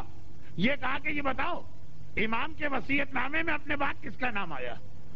یہ واقعہ اگر آپ نے 6ٹھے امام کی شہادت کی مجلسوں میں شرکت کی ہے پورا وہاں سنا ہوگا. اس لیے میں اس کی باقی تفصیلات چھوڑ رہا ہوں.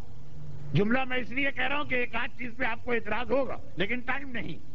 کہا کہ امام کا وصیت نامہ جو عوام کے سامنے کھولا گیا تو اپنے معاملات کے لیے، جائیداد اور دیگر معاملات، امام نے 5 نام رکھے ہیں اور عام مدینے والے کنفیوز ہیں کہ اب کون امام. یہ یاد رکھیے گا 6ٹھے امام کے بعد خاندان میں سے 3 آوازیں آئی تھیں. سب سے بڑے بھائی اسماعیل کے بیٹے محمد نے کہا تھا میرا بابا امام ہے، اسماعیلی فرقہ بنا. دوسرے بھائی نے کہا تھا جو باپ کے انتقال کے وقت بڑا تھا، عبداللہ یفتح، کہ میں امام ہوں، فتحیہ فرقہ بنا. ہمارے 7ویں امام کا تو تذکرہ 3رے نمبر پہ آ رہا تھا، کیونکہ نہ اپنے بابا کی سب سے بڑی اولاد تھے، نہ شہادت کے موقع کی بڑی اولاد تھے. اب ابو بصیر نے کہا کون سے 5 نام؟ کہا ایک منصور کا نام لکھا، ظالم جس نے زہر دے کے شہید کیا. دوسرا سلیمان کا نام لکھا، مدینے کا گورنر جس نے زہر امام کے گھر تک پہنچایا. تیسرا اپنی زوجہ بیوہ ام حمیدہ کا نام لکھا. چوتھا اپنے بڑے بیٹے عبداللہ کا نام لکھا. 5واں اپنے چھوٹے بیٹے موسیٰ کا نام لکھا. یہ 5 نام آئے. اب یہ راوی کہتا کہ پہلے تو میں بھی پریشان ہو گیا، مجھے اتنی خمس کی رقم دی گئی تھی امام تک پہنچانے کے لیے، امام ہی شہید ہو گئے، اب میں کسے دوں؟ میں نے دیکھا کہ ابو بصیر المؤمن ینظر بنور اللہ، پیغمبر کی حدیث، مومن اللہ کے نور سے دیکھتا. اتقوا فراست المومن، مومن کی دانشمندی اور حکمت سے بچو، وہ ہر چیز کی گہرائی میں جاتا. ابو بصیر نے جیسے یہ جملے سنے کیا میں سمجھ گیا. یہ 5 میں امام برق جو آخری نام ہے وہ. ایک بات آنے والے نے پوچھا کیسے آپ نے کہہ دیا؟ مدینے کے اندر لوگ کنفیوز ہیں، آپ تو یہاں کوفے میں بیٹھے ہیں، اطلاع بھی ابھی آئی. سنو 5 نام، منصور اور سلیمان، یہ جتنے ظالم ہیں ہر ایک کو پتا، اور پروردگار امامت کے لیے کہہ چکا ہے کہ ظالمین کو نہیں مل سکتی. یہ تو کٹ گئے. ام حمیدہ عورت ہے، انتہائی قابل احترام خاتون مگر عورت امام نہیں بن سکتی. تیسرا نام اس لیے چڑھا گیا. اب بچے دو نام جو دونوں بھائی ہیں اور چھٹے کے بیٹے، لیکن بڑے بیٹے کے ہوتے ہوئے بھی چھوٹے کا نام لکھا۔ پیغمبر کی حدیث کہ حسن اور حسین کے بعد امامت ہمیشہ بڑی اولاد کو ملے گی سوائے اس کے کہ وہ امامت کے لیے نااہل ہو۔ اگر وہ بڑا بیٹا ہی اہل ہوتا تو چھوٹے کا نام نہ آتا۔ چھوٹے کا نام خود ایک اشارہ ہے کہ بڑا بیٹا جو ہے وہ اس قابل نہیں ہے۔ میں پہچان گیا اب ہمارا امام زمانہ موسی کاظم علیہ الصلوۃ والسلام۔ شتیتا کا واقعہ یاد کیجئے، جب یہ مدینے پہنچے اور پریشان ہو گئے کہ کس کے پاس جاؤں۔ بہت لمبا واقعہ ہے، آخری جملہ یہ تھا کہ امام نے غلام بھیج کے بلوایا، ساتویں امام کے پاس گئے، پھر انہوں نے کچھ نشانیاں مانگی کہ میں کیسے آپ کی امامت کو مانوں، وہ نشانیاں بھی دے دی۔ لیکن جب انہوں نے کہا اللہ کا شکر ہے، اتنی امانتیں میرے پاس تھیں، آج اطمینان ہوا کہ صحیح جگہ پہنچاؤں گا۔ کہا یہ تمہاری اپنی غلطی۔ جب ابو بصیر نے اپنی فراست و دانشمندی اور حکمت کے ذریعے یہ بتا دیا تھا کہ ہم امام ہیں، تو پھر تم ان تمام پریشانیوں میں کیوں پڑے؟ یہ تمہارا اپنا قصور ہے۔ ابو بصیر کے اس حکمت والے نظریے اور نتیجے کو ساتویں امام نے اس طرح قبول کیا کہ یہ بیچارہ جو خلوص کی وجہ سے مارا جا رہا تھا کہ مولا میرا اپنا مسئلہ نہیں تھا، لوگوں کی امانتیں پہنچانا تھی امام معصوم کو، میں پریشان تھا۔ امام نے کہا پریشانی میں تمہارا قصور ہے۔ جب وہ بتا چکا تھا اصول، وہ حکمت، یہ حکمت ہے کہ اس انداز سے خالی علم نہیں، گہرائی میں جانا۔ یہ 5 نام معلوم ہو گئے، یہ علم ہے نا کہ حدیث آ گئی امام نے یہ نام لکھے، ان میں صحیح کون ہے؟ یہ حکمت۔ یہ آخری زمانے میں ہر مومن سے مطالبہ کیا جا رہا کہ اتنی صلاحیت تم میں ہونا چاہیے کہ معلومات کے بعد باتوں کی گہرائی میں اترو۔ اب یہی چیز کام آئے گی جب ظہور ہوگا امام کا۔ کیوں؟ آخری سوال یہ آج آنے والے مومنین نہیں سمجھ پائیں گے، ان کو تو میں بس یہی جملہ کہہ کے ایک بار تسلی دوں کہ آخر میں میری گفتگو پہنچ گئی ہے۔ وہ یہ تھا کہ مولانا جب آپ نے 4 دن یہ بتایا کہ یہ نشانیاں ان کا ہونا دلیل نہیں ہے کہ امام آ رہے ہیں، تو سوال یہ پیدا ہوتا ہے کہ امام آئیں گے تو پہچانیں گے کیسے؟ جس کے لیے حکمت، علم کے ساتھ حکمت۔ اب یہاں پر ایک 2 متفرق باتیں سنی اور منزل مسائل۔ کسی نے کہا کہ مولانا آپ نے ساری نشانیاں تو بتائیں اور ہر ایک کے ساتھ کہتے گئے کہ یہ نشانی بھی یقینی نہیں۔ اب یقینی کیوں نہیں ہے وہ تفصیل آ چکی ہے۔ میں نے یہ نہیں کہا تھا کہ روایت کمزور ہے، ایک اور حوالے سے کہا تھا، ریپیٹیشن، تکرار۔ صرف ایک نشانی حضرت عیسیٰ کی کہی تھی، تو سوال یہ پوچھا گیا کہ اگر جھوٹے امام بنائے جا سکتے ہیں تو کوئی جھوٹے حضرت عیسیٰ بھی تو لائے جا سکتے ہیں؟ نہیں، ایک بڑا فرق۔ ایک فرق تو یہ ہے کہ کمپیوٹر پر کسی چیز کو بھی ڈھونڈنے والا یہ بات جانتا ہے۔ مثلا دنیا کے کسی ملک میں میرے ایک جاننے والے امیگریشن پہ کام کرتے ہیں، ان سے میں نے ایک مرتبہ پوچھا کہ ایک نام کے بہت سارے آدمی ہوتے ہیں، آپ کیسے پکڑ لیتے ہیں؟ کہا کہ مثلا انہوں نے مجھ سے کہا کہ مثلا آپ کا نام ہے، پہلے ہم کمپیوٹر میں ڈالتے ہیں محمد صادق یا صادق حسن، 500 آ جاتے ہیں، لیکن جب اس کے ساتھ ہم آپ کی ڈیٹ آف برتھ ڈالتے ہیں تو صرف 10 آخر میں رہ جاتے ہیں، اور اس کے بعد آخر میں پلیس آف برتھ ڈالتے ہیں تو صرف 1 ہی رہ جاتا۔ تو جب ایک کے ساتھ دوسری اور دوسری کے ساتھ تیسری نشانی ملتی ہے، خالی حضرت عیسیٰ اگر آئیں گے تو نہیں ہوگا، پہلے امام آئیں گے، کچھ چیزیں ان میں دیکھیں گے، پھر حضرت عیسیٰ آئیں گے، کچھ چیزیں ان میں دیکھیں گے، جس کی وجہ سے ایک جھوٹے عیسیٰ کو بنانا مشکل ہے۔ یہ ایک بات۔ دوسری بات، جو ہم نے اپنے علماء کا واقعہ پڑھا، وہ وہی جو لوگ آج آئے ہیں ان کے لیے تو یہ بات جملہ بیکار، مگر ان لوگوں کا خیال کرتے ہوئے میں ہر بات کو ایک ایک جملے میں کہہ رہا ہوں۔ اس میں وقت نہیں ہوتا میرے پاس، خود میری سمجھ میں نہیں آتا کہ وقت کہاں چلا جاتا۔ تو اس کے اندر اتنی سی بات تو میں نے پڑھی تھی کہ جو جھوٹا عیسیٰ بنا کے لایا جاتا تھا، یعنی جھوٹا امام، علماء کہتے تھے اگر تم امام ہو تو عیسیٰ کہاں؟ تو اب سوال یہ تھا کہ کوئی جھوٹا عیسیٰ بھی آ جاتا؟ نہیں، ایک فرق۔ اور فرق یہ ہے کہ جو جھوٹا عیسیٰ لایا جاتا، کیسے لایا جاتا؟ ہوتا اسی دنیا کا آدمی نا، کوئی ایلین ویلین تو نہیں ہوتا کہ خلا سے اتر کے آتا۔ جو دنیا کا آدمی ہوتا تو اس کی پیدائش ہوئی ہوتی۔ غلام احمد قادیانی نے پہلا دعویٰ کیا میں عیسیٰ ہوں، کہا تم عیسیٰ ہو تو مریم کہاں ہے؟ تم تو فلاں عورت کے بطن سے پیدا ہوئے ہو۔ لیکن زمانے کے امام کے بارے میں تو آدھے سے زیادہ بلکہ سارے مسلمانوں نے کہا پیدا ہوں گے۔ عیسیٰ کے بارے میں وہ دنیا کا آدمی ہوگا نا، جہاں سے بھی آیا ہو، پتا تو چلے گا کس سے پیدا ہوا. ابھی تو وہ تصور نہیں ہے نا کہ وہ پرندہ جو ہے وہ چونچ میں بچہ دبا کے ہر گھر میں ڈال کے جاتا. وہ حضرت عیسیٰ, جھوٹا عیسیٰ بنانے میں مسئلہ یہ کہاں سے بنا ہے؟ اچھا, اب اگر آج کل ٹیکنالوجی اتنی ترقی کر گئی, اب ممکن ہے, کیونکہ اب ماں کی ضرورت نہیں. خدا حافظ مادر گرامی, اب آپ کے بغیر بھی بچے پیدا ہوں گے. وہ تو سائنس بعد میں کرے گی. بچوں نے آج ہی سے ماں کو خدا حافظ کہہ دیا ہے, جو ماں اور باپ پہ ظلم آج کل اولاد کر رہی ہے. لیکن اب جب ٹیکنالوجی اتنی ترقی کر گئی تو اسی ٹیکنالوجی نے مسئلے کے دوسرے پہلو کو بھی واضح کیا. دنیا کے جو موجودہ حالات ہیں اس میں اب کیا ہوا, اب ایک ایک آدمی کا ریکارڈ ڈاٹا بیس میں رکھا جا رہا. پہلے تو ایک امکان بھی تھا کہ کسی بہت دور دراز کے گاؤں افریقہ کے جنگل سے کسی کو لا کے یہ کہہ دے کہ عیسیٰ ہے تو ہم کہاں ان کی ماں کو جا کے افریقہ میں ڈھونڈتے پھریں گے. اب یہ دیکھیے یہ حالات دشمن اپنے فائدے کے لیے بنا رہا, مگر اس سے نقصان کیا ہو رہا ہے کہ اب تو دنیا کے ہر آدمی کا ریکارڈ آ جائے گا, ایک ایک آدمی کا. ایسے غریب اور پسماندہ ممالک, وہاں بھی یہ retina checking, finger print, computer میں ریکارڈ, کہ اب تو اگر کوئی آئے گا تو یہ چھپا ہی نہیں سکتا کہ میں بغیر ماں کے ہوں, اور جہاں ماں سامنے آ گئی ختم, وہ عیسیٰ نہیں ہو سکتے. اور تیسری بات, عیسیٰ کا جو جہاد ہے وہ جن طاقتوں کے خلاف ہے, جھوٹا عیسیٰ بن ہی نہیں سکتا. کیونکہ جھوٹا عیسیٰ اگر ہوگا تو ہم کہیں گے کہ پھر آپ نے ان کا خاتمہ کیا کہ نہیں. دنیا سے سلیب ختم ہو گئی, دنیا سے سارے چرچ ختم ہو گئے. بھائی امام کے حوالے سے جو بنائیں گے نا تو وہ دوسری بات ہے. عیسیٰ کیسے بنائیں گے؟ پہلے اپنے مذہب کو ختم کرنا پڑے گا. یہاں تو حالت یہ کہ اپنے آپ کو سیکولر کہنے والے آج کل جب بھی تقریر کرتے ہیں تو اللہ کے نام سے شروع کرتے ہیں, اور آخر میں کہتے ہیں خداوند قدوس ہماری قوم اور فوجوں پر رحمت نازل کرے. مجبور ہو گئے ہیں وہ ایک ہلکا سا پردہ بھی ہٹانے پر.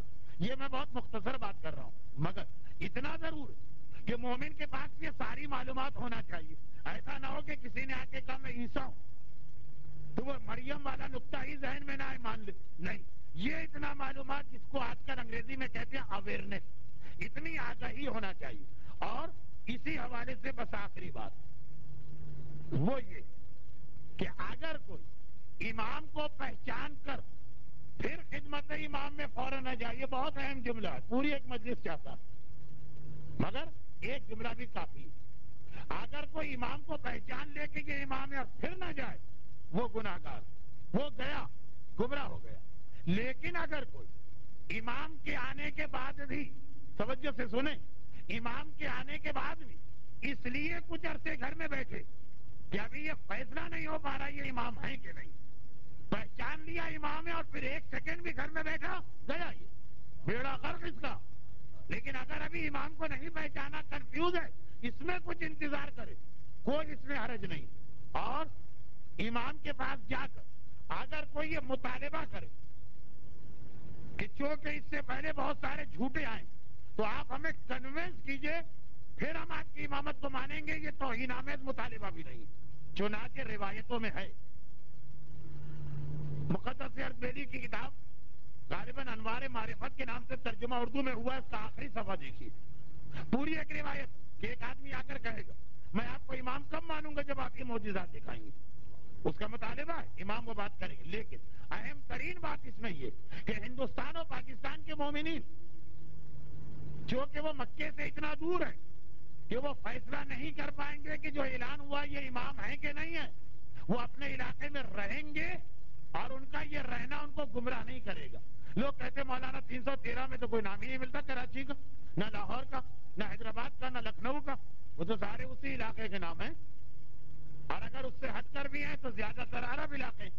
تو وجہ یہی ہے کہ انتظار کی اجازت ہے, اگر فیصلہ کرنے کی وجہ سے انتظار ہو رہا. سید حسنی یہاں سے آئیں گے, ان سب لوگوں کو سمیٹ کے لے جائیں گے, کوفے میں سید حسنی امام سے ملیں گے, لیکن ملنے کے باوجود فوراً یہ نہیں کہیں گے کہ میں بیعت کرتا ہوں, مطالبہ کریں گے پہلے آپ ثابت کیجئے کہ آپ امام. جو امام کے ایک طرح کے نمائندے ہیں سید حسنی, جو ہندوستان اور پاکستان کے علاقوں میں امام کے لیے لشکر جمع کرنے والے, اور یہ مطالبہ وہ سب کے سامنے کریں گے. ان کے لشکر شیعہ مذہب کے سارے فرقے ہوں گے, جس میں زیدی فرقہ بھی ان کے ساتھ آ جائے گا. دیکھیے ایک ہے زیدی شجرہ نسب اور ایک ہے زیدی فرقہ. زیدی فرقے کے لوگ زیدی نہیں ہیں, جو زیدی ہیں وہ سب محبان اہل بیت, اب ایک سوال یہ آیا کہ کس کی اولاد میں؟ یہ شجرے کا ایک ایسا مسئلہ کہ جس کی تفصیل میں نہیں جا رہا ہوں. ہمارے علماء کے نزدیک مشہور یہی ہے کہ جناب زید ہی کی اولاد ہے. اگرچہ ایک زید حسن مصنع کے پوتے بھی تھے، بعد میں کہا ان کی اولاد، لیکن یہ اتنا مشہور قول نہیں. تفصیل کا وقت نہیں ہے. سوال کرنے والی صاحبہ مجھے معاف کر دیں میری مجبوری دیکھ کر. تو مطالبہ کریں گے تو امام سے یہ بات کرنا کہ اگر یقین ہے کہ امام ہے تو نہیں، لیکن اگر ثابت نہیں ہوا یا شک ہو رہا، آپ تھوڑا انتظار کر سکتے ہیں ایک بار. نمبر 2، جب امام سے ملاقات ہو تو ان سے یہ کہہ سکتے ہیں. اب یہ مطالبہ تو میں نے بڑا مشکل لفظ کہہ دیا، درخواست کر سکتے ہیں مولا دل کو اطمینان ہو جائے. یہ تو وہ درخواست ہے جو ابراہیم نے خدا سے بھی کی تھی، پروردگارا یہ دکھا دے کہ مردوں کو زندہ کیسے کرتا ہے، لیطمئن قلبی، تاکہ دل کو اطمینان ہو جائے. یہ مطالبہ غلط نہیں. اصحاب رسول سب سے اہم top of the list Salman Farsi 2500 سال سے نہیں 250 سال سے پیغمبر کا انتظار کر رہے تھے. جب ان کی پیغمبر سے ملاقات ہوئی ان کی عمر تھی 250 سال، اور 250 سال سے رسول کا انتظار کر رہے ہیں. لیکن جب مدینے میں خبر آئی کہ ایک رسول آ گیا ہے، ایک نیا آدمی آ گیا ہے جو اپنے آپ کو رسول کہہ رہا، اور مدینے کے بت پرست اس کے ہاتھ میں بیعت کر رہے ہیں، کیا کیا سلمان؟ 250 سال سے انتظار. ہم تو 60 اور 70 اور 80 سال کہا کہہ رہے وہ بشارت مل گئی، رسول آ گیا، مگر فوراً جا کے رسول کو رسول نہیں مانا. انتظار کیا، کچھ نشانیوں کی مدد سے چیک کیا. ایک دن، بہت مختصر کر رہا ہوں بس یہ آخری جملے، ایک دن پیغمبر کے بعد کچھ کھجورے لے کے گئے. اب جو ان کے پاس نشانیاں تھیں، آخری امام کے لیے دوسرا طریقہ ہوگا آپ کی چیکنگ کا، مگر میں کہہ رہا ہوں سلمان جیسا صحابی انتظار کیا رسول کے آنے کے بعد بھی، کھجورے لے کے گئے کہ اللہ کے رسول یہ میں نے صدقہ نکالا پیغمبر نے، اور آپ کی خدمت میں تحفہ ہے، پیغمبر نے لے لیا. لیتے ہی اطراف میں بیٹھے ہوئے جتنے صحابی تھے ان میں تقسیم کر دی. سلمان نے دل میں کہا جس کتاب میں نے پڑھا پہلی نشانی پوری ہو گئی کہ آخری رسول کی پہلی نشانی یہ کہ صدقہ اپنے آپ پر اور اپنی اولاد پہ خرچ نہیں کرے گا.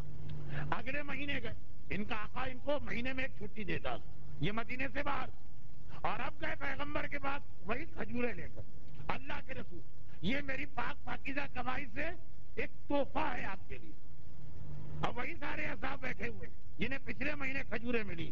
باغ سلمان کی کھجوریں بڑی لذیذ اور اولاد کے حوالے سے بڑی مجرب بھی ہوتی تھی، مگر پیغمبر نے جیسے ہی تحفے کا نام سنا فوراً غلام کو بلا کے کہا کہ جاؤ اور جا کر یہ میری بیٹی فاطمہ کو دے دو اور کہو کہ اس کو استعمال کرے. کہا یہ دوسری نشانی پوری. دل میں کہہ رہے کہ جو کتاب ان کے نانا کی ان کو ملی تھی، ان کے نانا کی، اس میں لکھا تھا کہ تحفہ اور ہدیہ لے کے اپنی اولاد پہ خرچ کرے گا. تیسرے مہینے گئے، اب تیسری نشانی یہ تھی کہ مہر نبوت ہوگی. وہ کیسے دے گے وہ سمجھ میں نہیں آ رہا. اتفاق سے تیسرے مہینے مدینے میں میت ہو گئی، موت ہو گئی. میت جا رہی تھی، رسول بھی میت کے ساتھ ساتھ. اب یہ پیغمبر کے پیچھے چل رہے. اس سے پہلے 2 مرتبہ آئے، پیغمبر بیٹھے تھے، یہ سامنے آ گئے. سامنے والا آدمی پیچھے جھانک کے کیسے دیکھے. اب موقع ایسا بنا کہ رسول بازار میں جا رہے ہیں اور یہ پیغمبر کے پیچھے پیچھے چل رہے ہیں اور اچک کے کوشش کر رہے ہیں کہ یہ جو گریبان ہے، یہ کالر ہے، اس کے اندر سے مہر نبوت نظر آ جائے. اللہ کا رسول جو رسالت کی شان ہے کہ سوتا ہے تب بھی دیکھتا اور آگے چلتا ہے تب بھی اسے پیچھے نظر آتا. پیغمبر نے سامنے سے ایک آدھ بٹن کھولا، تھوڑا سا کرتے کو نیچے کیا، سلمان فارسی کی نگاہ پڑ گئی مہر نبوت پر. یہ تیسری نشانی. درود بھیجے محمد والے محمد. پیغمبر نے مڑ کے کہا سلمان یہ کرتا اسی لیے نیچے کیا گیا تو اطمینان ہو گیا. اب سلمان اصحاب رسول میں ٹاپ آف دا لسٹ پہنچے، لیکن کب؟ نہ تو انہوں نے فوراً پیغمبر کی رسالت کو قبول کیا جبکہ 250 سال سے انتظار، اور نشانیوں کے بعد نشانیاں بھی آہستہ آہستہ دیر سے شامل ہوئے، لیکن دیر سے شامل ہونے والا پہلے شامل ہونے والوں میں سے آگے بڑھ گیا، اس لیے کہ علم اور حکمت کی مدد سے اس نے پہچانا. یہ اجازت ہے امام کے حوالے سے بھی، لیکن اس کو جو پہلے مرحلے میں پہچان نہ سکے، جو پہچان گیا اس کے لیے اجازت نہیں. اور جو جملہ میں نے کہا اور جو واقعہ پڑھا، اسی میں کئی اشارے رکھ دیے تھے میں نے منزل مصائب کی.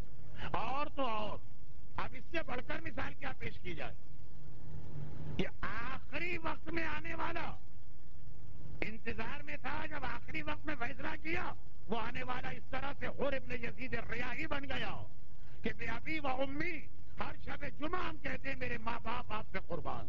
کتنی دیر سے کربلا کے لشکر میں شامل ہوا، شب عاشور بھی اس نے گزار دی، اب تک شامل نہیں تھا. مگر دیکھی وہ ان تمام اصحاب کے برابر پہنچ گئے جو پہلے دن سے لشکر حسین میں چلے آ رہے ہیں. السلام علیکم یا اولیاء اللہ و احبائہ میں حر شامل. السلام علیکم یا اللہ و احبائہ میں حر شامل. دیر سے آیا مگر اس وقت آ گیا کہ جس کے بعد دروازہ بند ہونا تھا. بل اگر حسین جب کہہ رہے تھے حل من ناصر ینصرنا، اس وقت بھی اگر کوئی آ جاتا تو وہ بھی اسی گروہ میں شامل ہو جاتا. تو جب تک کہ امام یہ اعلان نہ فرمائے کہ اب توبہ کا دروازہ بند ہو رہا، اس وقت تک اگر انسان اس وجہ سے ذرا دیر کر دے کہ ابھی علم اور حکمت کی مدد سے حجت خدا کو پہچان لو تو اس کی اجازت. مگر سلمان جس نشانی کی مدد سے پہچانا تھا، کوفہ اور شام کے بازاروں اور درباروں میں مسلمان اتنے غافل تھے کہ یہ نشانی بھی ان کے ذہن میں نہ رہی. ایک طرف یہ کوفے اور شام کے بازاروں اور درباروں کا مجمع اتنا بے حیا مجمع تھا، مذاق اڑایا جا رہا، تالیاں پیٹی جا رہی ہیں، تماشبین بےہودہ قسم کے فقرے بلند کر رہے ہیں. مگر حسین کے بچوں کی بھوک اور پیاس ایسی تھی کہ اس نے ان کوفے اور شام کے ان ظالموں کو بدل کے رکھا.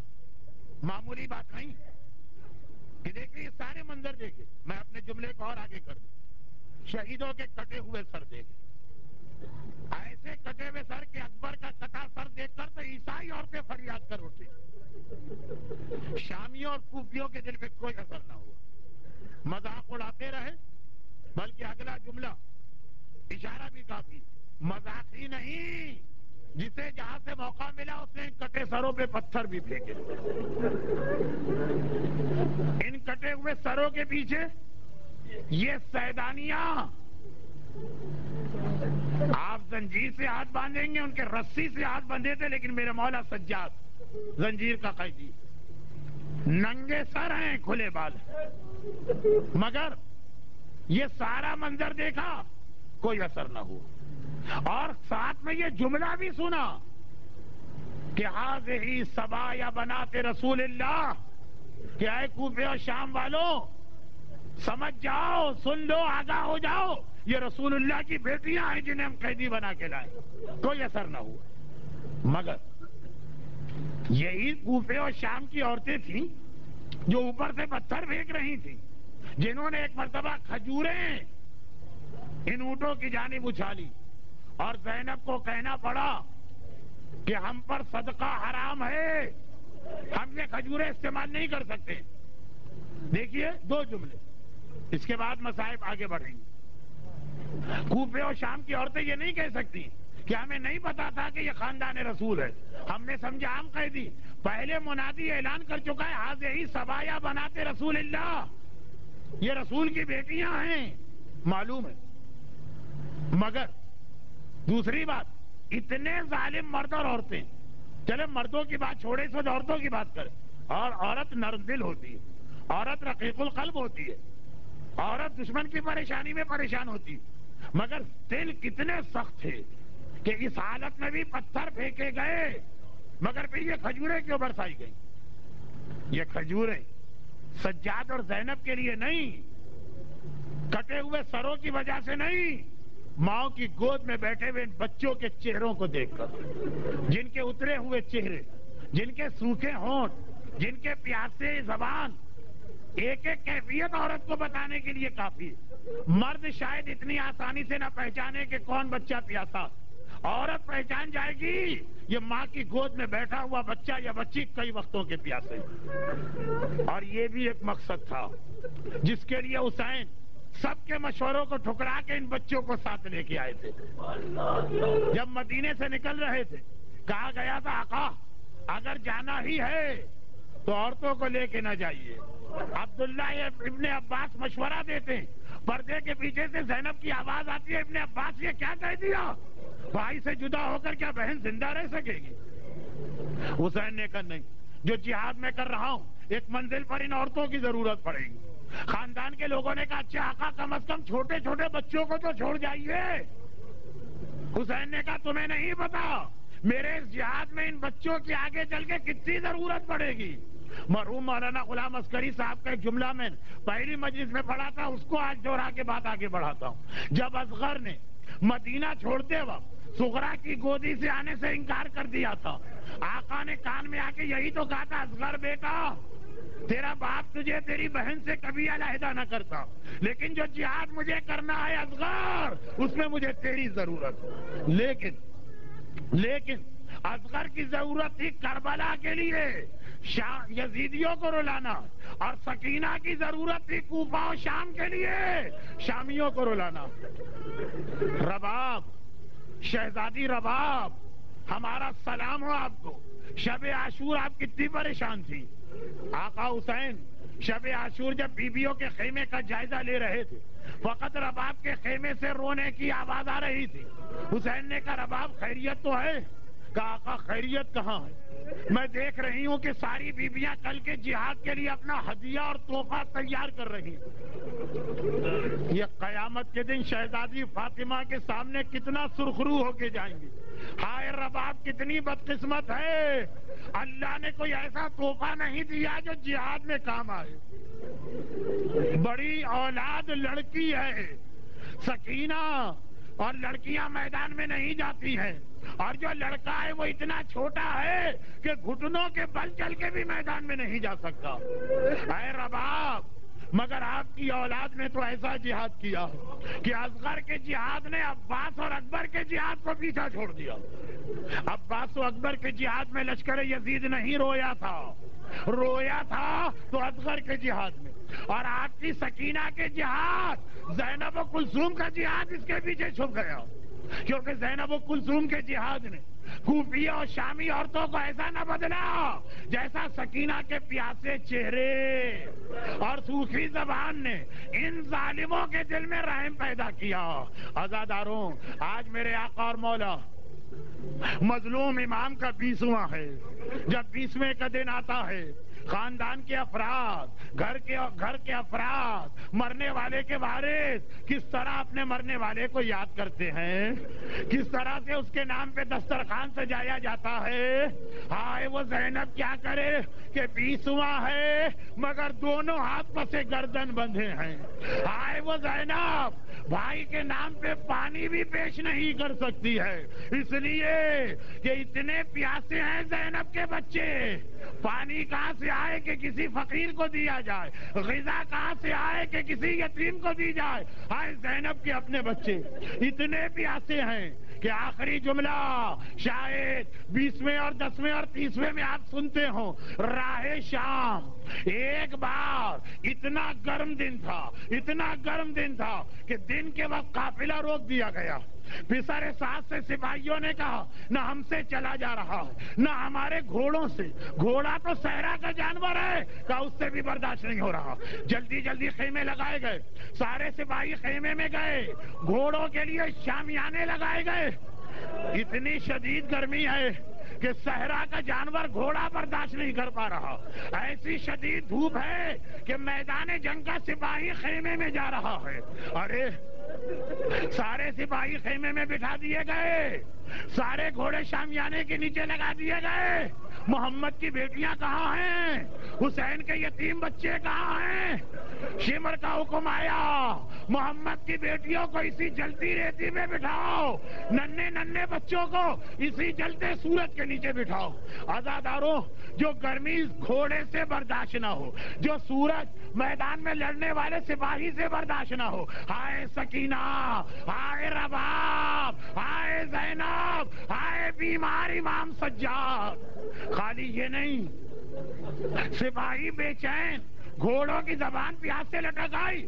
شمر نے اپنی نگرانی میں کہا پانی پلاؤ. ایک مرتبہ پانی پلانا شروع کیا. سکینہ نے پانی کی مشق دیکھی. پھوپھی اماں میں کربلا سے پیاسی چلی آ رہی ہوں, کیا یہاں مجھے پانی مل سکتا ہے؟ کیا اجازت ہے میں جا کے پانی کا سوال کروں؟ کیونکہ حسین نے بھی پانی کا سوال کیا تھا تو زینب کو پتا تھا پانی مانگنے میں قباحت نہیں. کہا بیٹی جا. سکینہ آگے آئی. اے شمر, سپاہیوں کو پانی دے رہا ہے, چند قطرے مجھے دے سکتا ہے؟ ارے شمر کو منع کرنا تھا, منع کر دیتا. ظالم نے منع بھی نہ کیا, کہا ہمارے ساتھ چلنا ہوگا. ننھی بچی, پیاسی بچی, سارا قافلہ سکینہ کو گھومنا پڑا. پاؤں دکھنے لگے, گھٹنوں میں درد ہونے لگا. لیکن جب دیکھا آخری سپاہی کو بھی پانی مل گیا, اب شاید مجھے ملے. شمر نے کہا نہیں, پہلے گھوڑوں کو پانی پلایا جائے گا, جانوروں کو پہلے پانی پلایا جائے گا. ارے 30,000 گھوڑے پانی پلایا گیا. حسین کی ننھی سکینہ ننگے پاؤں ایک بار شمر کے ساتھ چل رہی ہے. عزاداروں, اب مجھ میں بھی ہمت نہیں کہ مصائب پڑھوں. آخری جملہ, آخری گھوڑے نے پانی پی لیا, اب تو مجھے پانی ملے گا. شمر نے کہا سکینہ ذرا ہاتھ بڑھانا. سکینہ نے ہاتھ نہ بڑھائے. حسین کی بچی ہاتھ نہیں پھیلا سکتی. شمر نے مشق کا منہ کھولا, سکینہ کے برابر ساری مشق جلتی ریتی میں ڈال دی. سکینہ دنیا پانی پانی ہو جائے, جانوروں کو پانی ملے, حسین کے بچوں کے لیے پانی نہیں ہے, تجھے پیاسا رہنا پڑے گا. بھائی یہ منظر دیکھنا تھا. ایک بار وہیں کھڑے کھڑے سکینہ نے فرات کا رخ کیا. چچا عباس ذرا یہاں آ کے دیکھ, ہائے تیری سکینہ پہ کیا ظلم ہو رہا. ماتم حسین.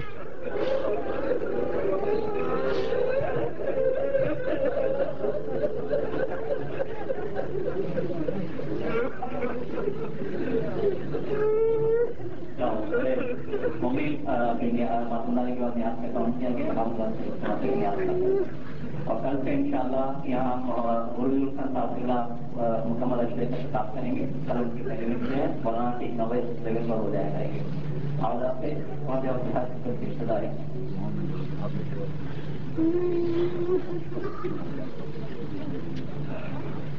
اور یہ دوران ممبارکہ میں اس میں ایام اعظم کے چوتھے حصے کی مجلس کا آغاز ہوگا. اس مدارس سے ہندوستان سے تشریف لائے ہوئے مولانا سید صاحب اقدام خطاب فرمائیں گے. اور بروز جمعہ اسی ممبارکہ کی مجلس برائے طالبات شارجہ کے ڈاکٹر استطار حسین کی والدہ کی برسی کے سے منشی ہوگی. جمعے کا پروگرام بعد 9 بجے اور اس کے بعد 9 بجے مجلس سے مولانا صاحب اللہ خطاب فرمائیں گے. اور بعد نیاز کا اہتمام بھی کیا گیا ہے. گملہ مناسب قومی افطار کی تصویر پتا ہے. کیا میرے سر پہ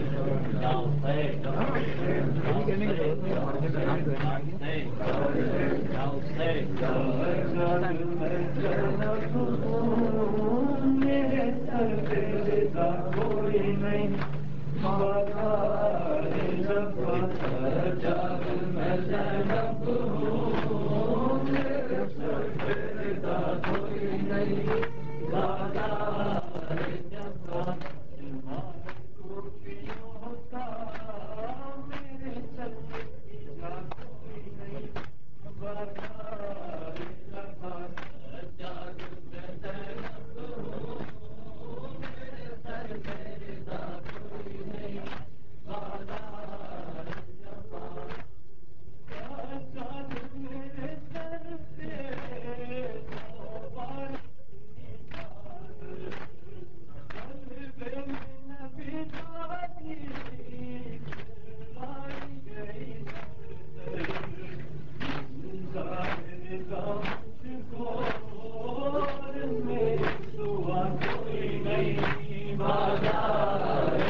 چلو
السلام عليك يا رسول الله، السلام عليك يا